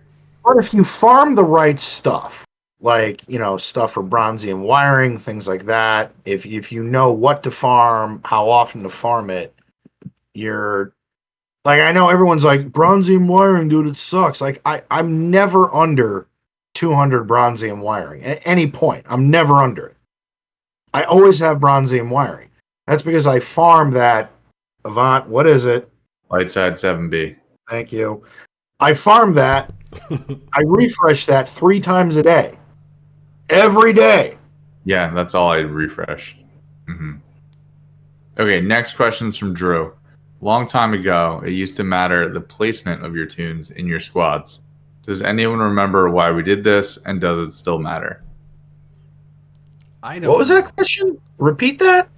A long time ago, it used to matter the placement of your tunes in your squads. Like where you put them, what order.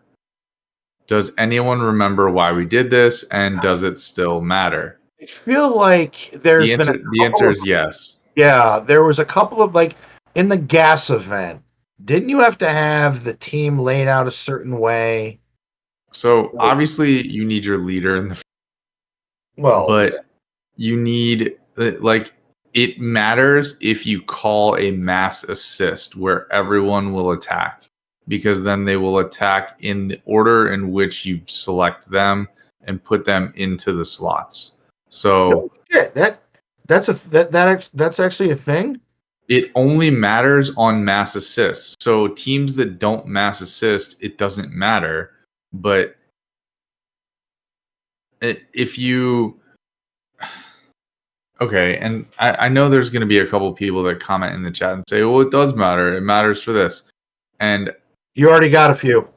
So the original reason that it came up was for the Wat Tambor mission, because you wanted to dispel with Sunfac, then you wanted to land Tenacity down with Geonosian Soldier, and then you wanted your other Geos to attack. So you wanted to dispel, and then you wanted to apply Tenacity down, and then your other debuffs could stick.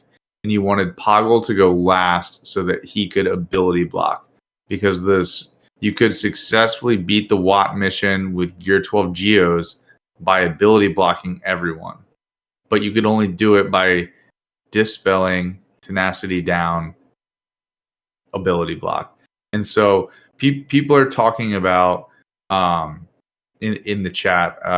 Let me find where it is. It still matters according to Calvin Awesome with Potato Head Ready Team with Ben Swallow if you run Sortie. And so I have seen an instance on, I think it was an Arnold T video, where wherever you put the characters, it will affect how they get their stat bonuses. And Chewie will guard a different character based on where they're at. And he manipulated the placement so that Chewie would guard Drogon so that you cannot critically hit him. All right. So also, it kind of does matter, but it doesn't. Is what we're getting out of this. There was also the fives bug that was just a bug, but you had to have him in the last slot. I was just getting ready to say placement matters because it's probably bugged and people are taking advantage of it. All right. I mean, to be perfectly honest, in GAC, whenever I do a match, I just, there they are, pick them. Is the leader in the leader slot? Okay, cool. Put the rest of the other 4 people in. Done. Yeah, pretty much done. Yeah. Right. Now, a lot of games that are similar to this, like Marvel Strike Force, it matters a lot, but it's strange that it doesn't. But it doesn't apply in this game, really. Okay, next question is from Bones. What is a cartoon and video game you'd like to see in live action?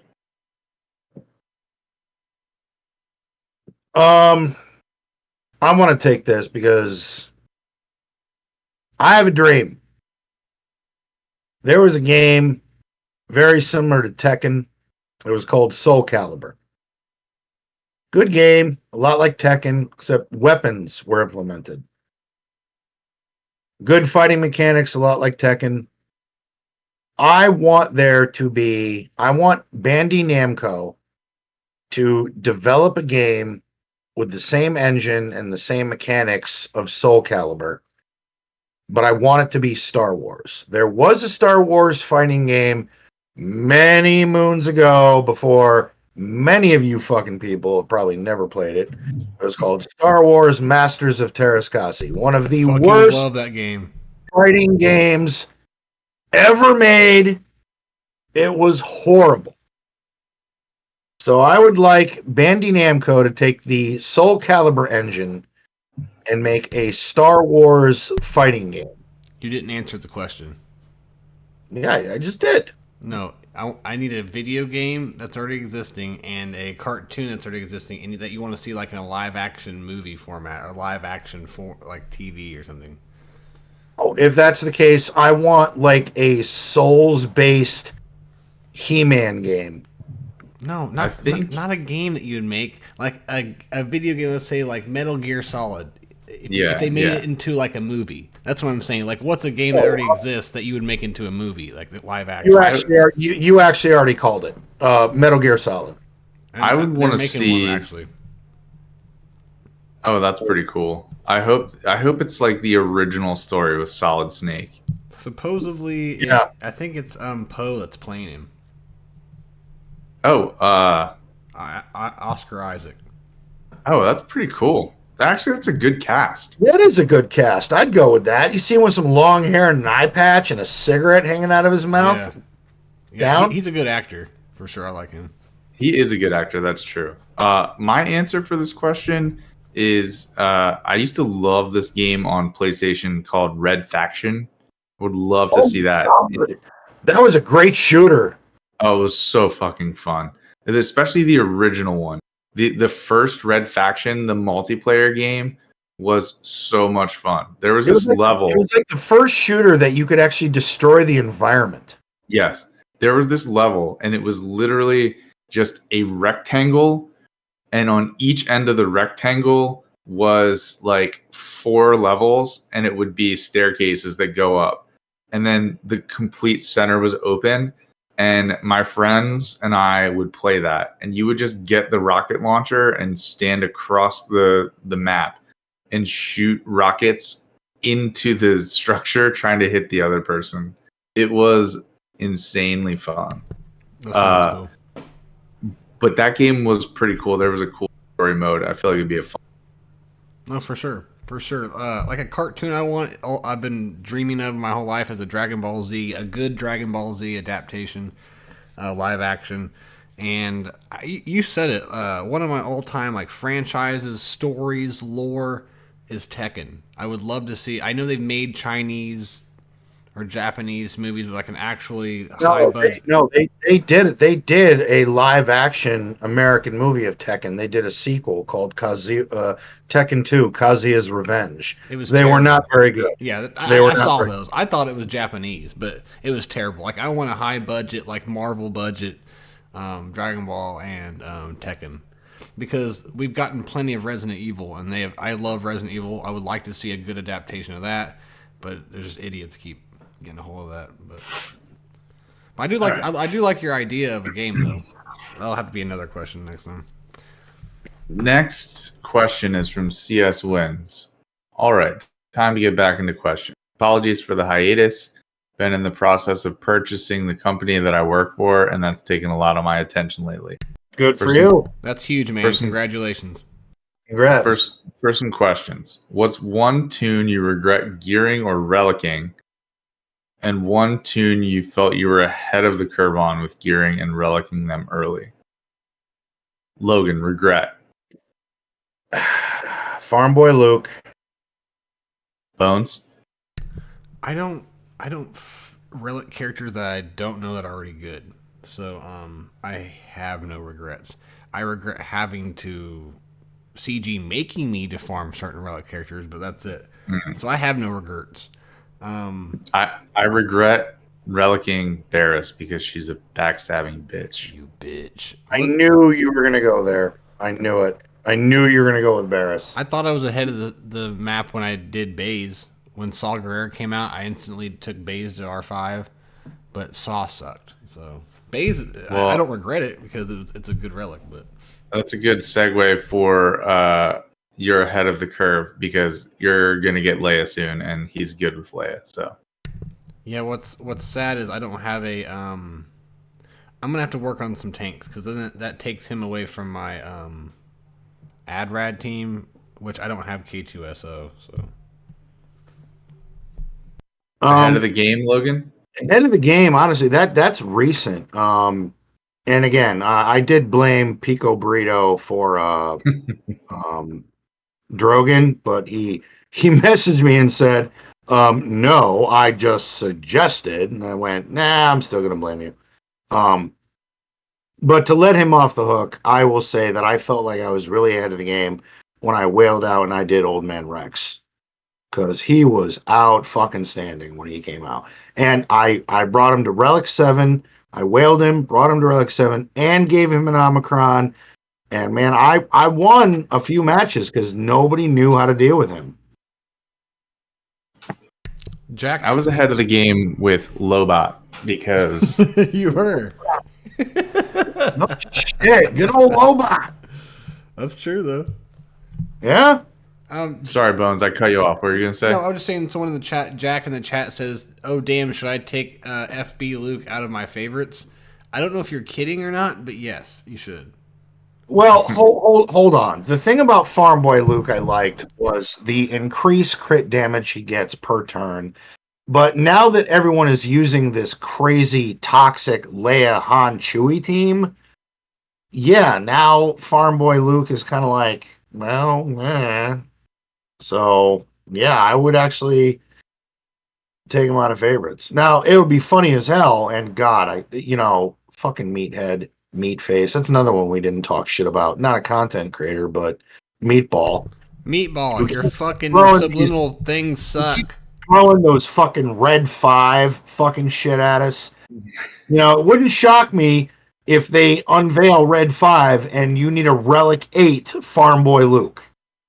Wouldn't shock me. Then you were ahead of the game. If they do that, then we can update this list, and I'll say I'm ahead of the game. Okay, so CS Wins has a bunch of questions, so I'll just keep shooting them out. Good. What's your personal favorite faction? Sith. I like the UFU right now.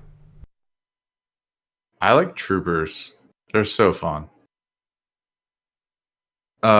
Next question. What is the best flavor of ice cream? Chocolate chip cookie dough. Come on now. Rainbow sherbet.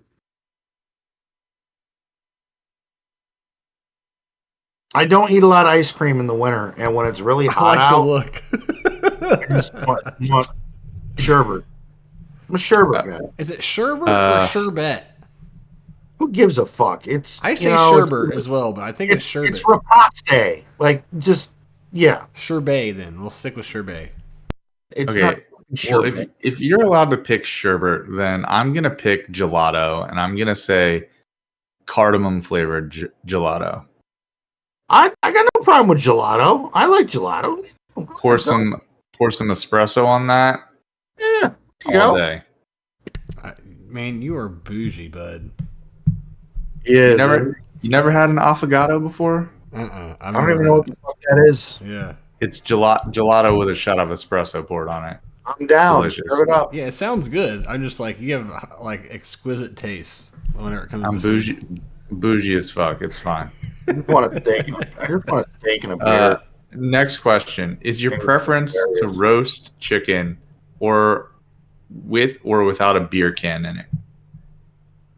See, I've never roasted a full chicken. I've cooked half of one. I've grilled drumsticks, thighs, breasts. I've never roasted a full chicken. So the beer can thing, I don't really know what the fuck you're talking about. So I've done the beer can chicken both roasted in the oven and on.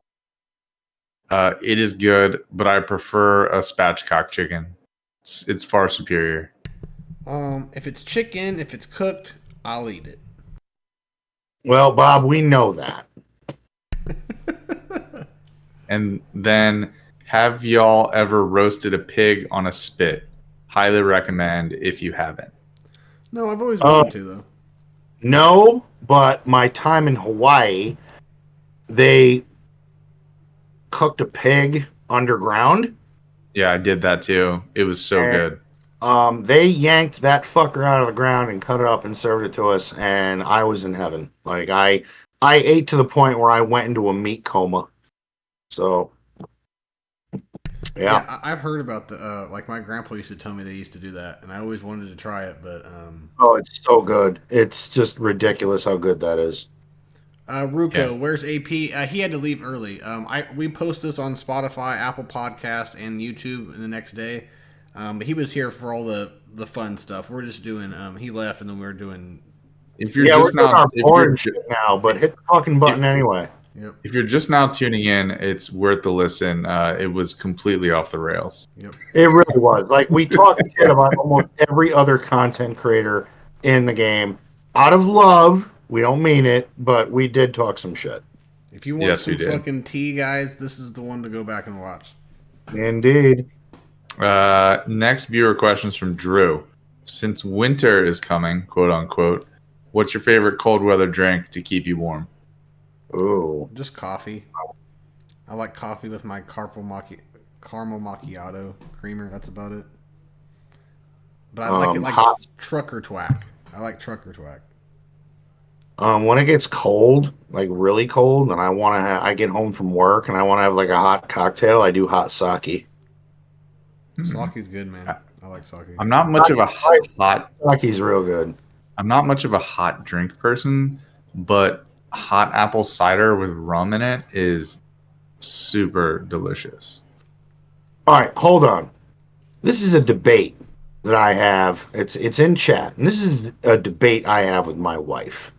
Somebody said, "Pig in a blanket, also fantastic." Love them. What is everyone's definition of a pig in a blanket? Right now, don't even think about it. When you hear pig in a blanket, what food are you thinking about, and what is it? Crescent roll wrapped around a hot dog. I fucking hate you. Don't talk for the rest of the show. Why? Are you a bagel dog person? Who? You're no. a bagel dog. Oh. Why do you hate me? Why do you hate me? Because that's what my fucking wife calls it, dude, and it drives me nuts. What do you consider a pig in the blanket? It's a small pancake wrapped around a sausage, dude. It's a pig in a blanket. Oh, no, it's a hot dog. No, move along. I fucking hate all of you. I can't back you up on that.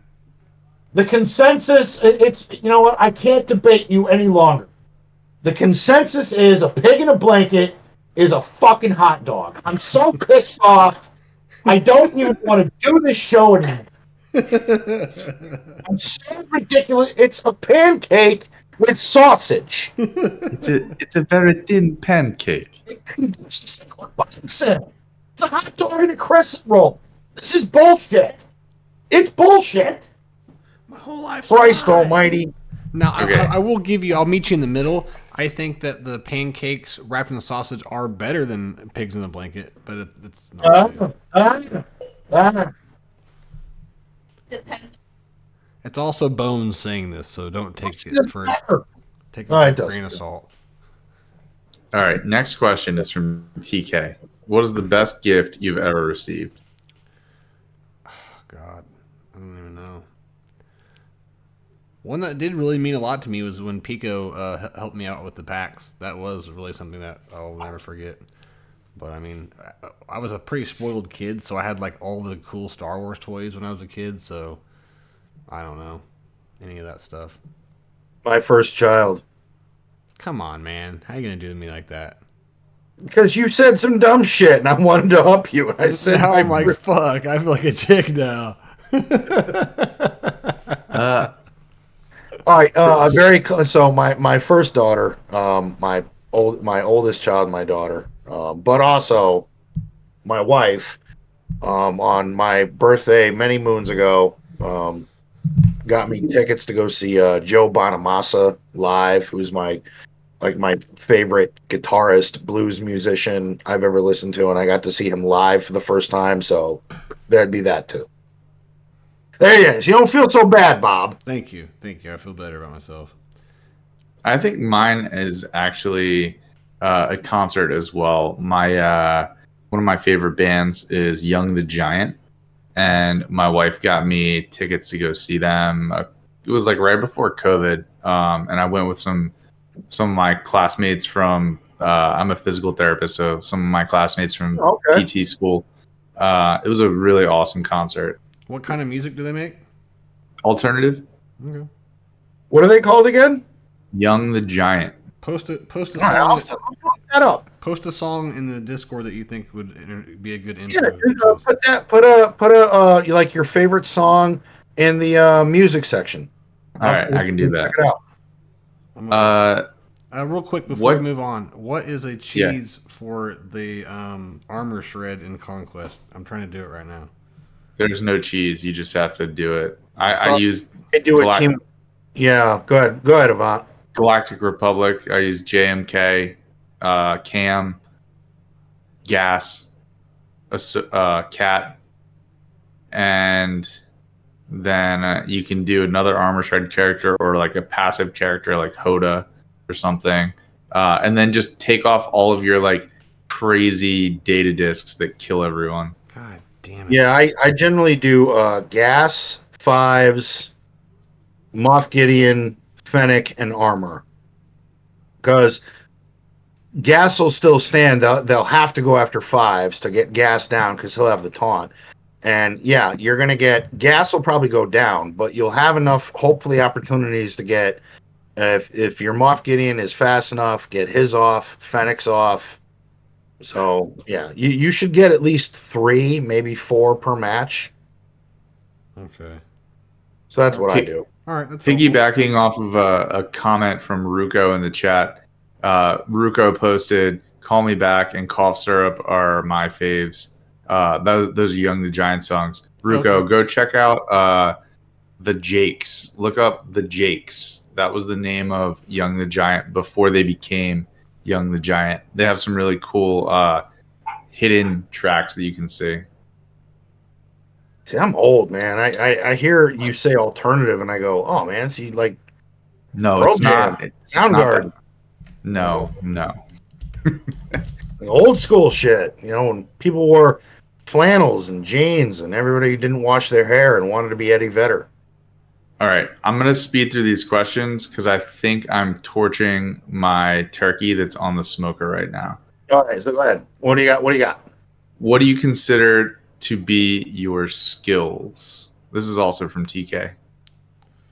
Wow. My skills? That's very vague. Like, what do you want to know? It's a very open-ended question. Right? I mean, like your skills in life. I mean, you guys have literally heard me say this time after time. I have no skills. I have none. I have 4 kids. You think I like to go out? What do you think my skills are? I think my skill is to stay calm under pressure. I do that very well. Yeah, Army taught me that. I'm really good at my job at what I do. I can get bombarded with several different issues at once. I know how to deal with it. I'm good at painting miniatures. I'm good at Tekken. I'm really good at cooking. I like to learn things about cooking. I like experimenting with food. So there you go. You're getting torched in the chat, by the way, about alternative music. Who, me or him? Well, grunge era. Yeah. In the early '90s, that's what it was called. I mean, what the fuck you want? I'm old. Okay, next question from TK. What, in your opinion, is the most overrated food ingredient? Then he answers, for me, it's celery. It provides nothing in anything. The only real use is an effective way to eat peanut butter. No, very, very well fine cut up celery is really good in either a chicken or a tuna salad. And as for those bands I mentioned there, Mr. Rock, I'm sorry, those bands were famous in the 80s. I don't know what the fuck you're talking about, but Soundgarden, Pearl Jam, Nirvana, and bands like that were prominent. Stay on topic. You're derailing. Celery. There's no use for it. It's water. Celery. You're getting off topic. Celery. You're off topic. Let's talk about my wife's non-favorite food, which she despises, which is celery. Let's do it. It's fucking gross. It's all. I mean, I don't mind it, but it's water. It's just water.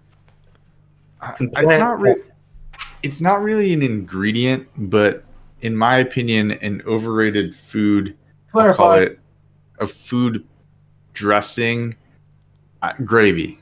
Gravy is overrated. If your food is cooked well, you don't need to pour gravy all over it. You mean to tell me that a good dish of mashed potato doesn't need some fucking gravy? You just said gravy is overrated? I hate gravy. I don't eat gravy. Oh my Cook your food. How are you gonna have a salad? Cook your food right, and I don't need to put gravy all over it. Period. Lettuce is rapid food. All right, but a good head of romaine and a Caesar salad is all right. I don't have an opinion. You don't cook. I don't. Whatever Alex puts in is always good, so I don't ever get mad. I'll make you some mashed potatoes that have enough butter in them that you don't need to put gravy in all over it. Because at that point, you might as well just drink a fucking cup of gravy, all right? Just don't eat your mashed potatoes. Just soak your gravy. What's funny is I always say I could drink, like brown gravy, I could drink it out of a cup. I'm going to throw up. I think I'm good too, actually. You don't like gravy on your turkey? No. Don't dry your turkey out, and I don't have to pour gravy on it. I'm drying my turkey out right now. I'm cooking it into fucking smithereens. Well, actually, probably not. It's probably fine. All right. Wrap up these questions then.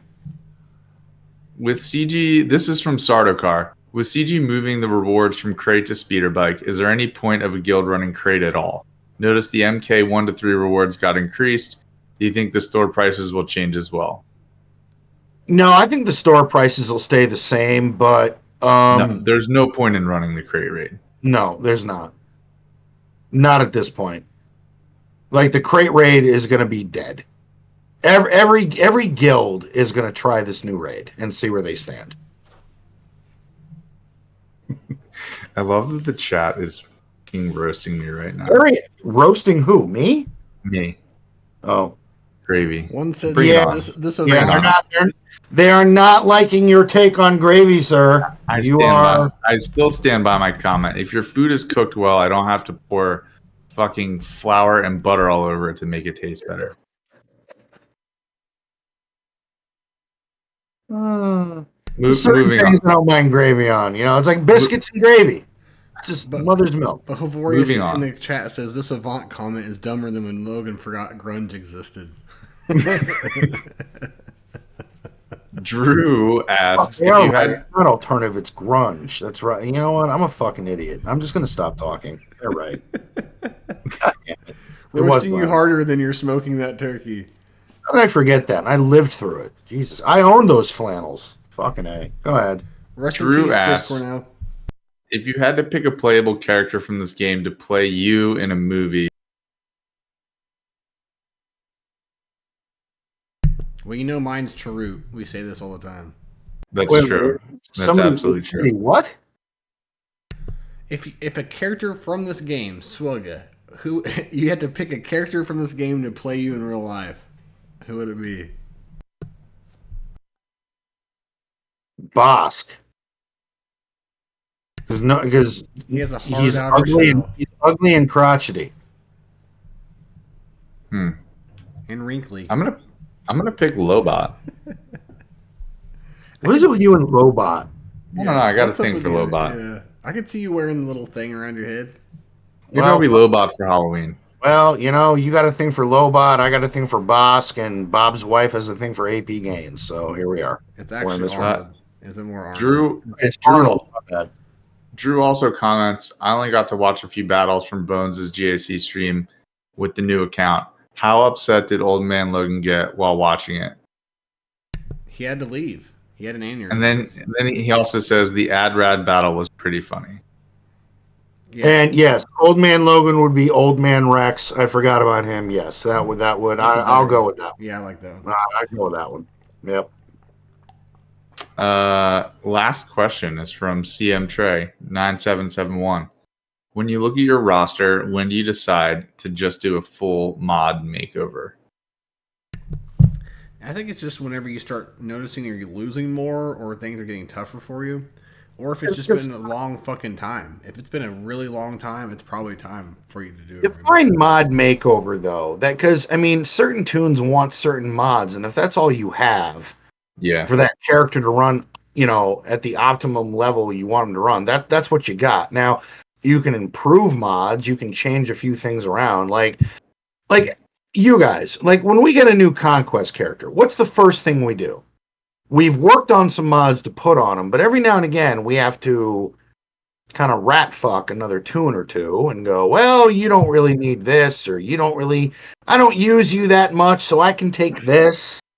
So, I mean, I don't think a mod makeover is something anybody really does. I think we're always looking to improve mods or make some minor adjustments. I'm with Crafting Way in the chat on this. He says, never masochist. I've never done a full mod makeover. I've only ever done like one or two characters. Yeah. And I've been like, okay, I need to switch my Ray loadout. She's built for speed. I don't know why I ever did that. I need to build her for offense. And then I put awesome offense mods on her. And I was like, okay, well, who wants these good speed mods? Okay, I'm going to give them to Leia. So like I'll retool a couple characters and then call it a day. But I'm never doing a full mod makeover because I don't have hot utils. If I did, I suppose I could. Yeah, like Crafting Way just said, I don't imagine how long it'd take me to strip everyone and remod. Like, if the game ever hit a glitch and all of your tunes were just unmodded and you had to go, I thank God for mod loadouts, because I wouldn't know what the fuck to do. But whatever you'd you exceed do, your cap. Whatever you do, make sure you rat fuck it before you put it on there. Yeah, for You've sure. never heard that before? No. Sounds like something from like 80s era grunge music or something. No. In you know what? In the military, when in field artillery, when we went out for a long field problem, which would last a month, the supply LMTV would have a lot of MREs, boxes and boxes and boxes of MREs. And some of the guys would go through the cases of MREs looking for specific MREs that had either packages of M&Ms or Skittles. So they would open them all up looking for M&Ms and or Skittles. And that's where we came up with the term, those MREs have been rat fucked. I like that. We all learn something every day. And it wasn't an 80s or 90s term. Sorry. I have a question. And that'll do it for our viewer questions. But how do I All go on? Does Mace Windu armor shred? Yes. No. No, he does not. No, he does not. But he does reduce max health. Okay. Which is probably better than armor shred. Well, I'm just trying to do this feat still. That's why I asked. Another reason why I think Sanjita came up with something that I'm looking forward to seeing about him with Jedi Master Luke against Leia. Really? Does it require? Yeah, I have a feeling. I have a feeling with that and Shatterpoint, that's gonna become important. Which means I got to remod my fucking Mace Windu. Speaking of remodding. All right, fellas, you ready to call this one a night? Yeah, we've talked a lot of shit. We've had a lot of laughs. Again, he's not here, but thank you to APGAINS. Fuck that guy for coming on and hanging out with us. And fuck you, APGAINS. We love you. Yeah, fuck you, APGAINS. I've got nothing else. So from Old Man Logan 76, I'm calling it a night. Avant, Bob, say your goodbyes, and let's get the flock on out of here. I got a turkey to tend to. All right, I'm gonna get you back to your turkey tending. Thank you everyone for coming out tonight. It's been always a good time every week, all that good stuff. But can't thank you guys enough. Gravy on that turkey. Smother it in gravy. That's another thing. I've said that. Smother me in gravy, you dirty old man. Yeah, you could smother There me. will be no gravy.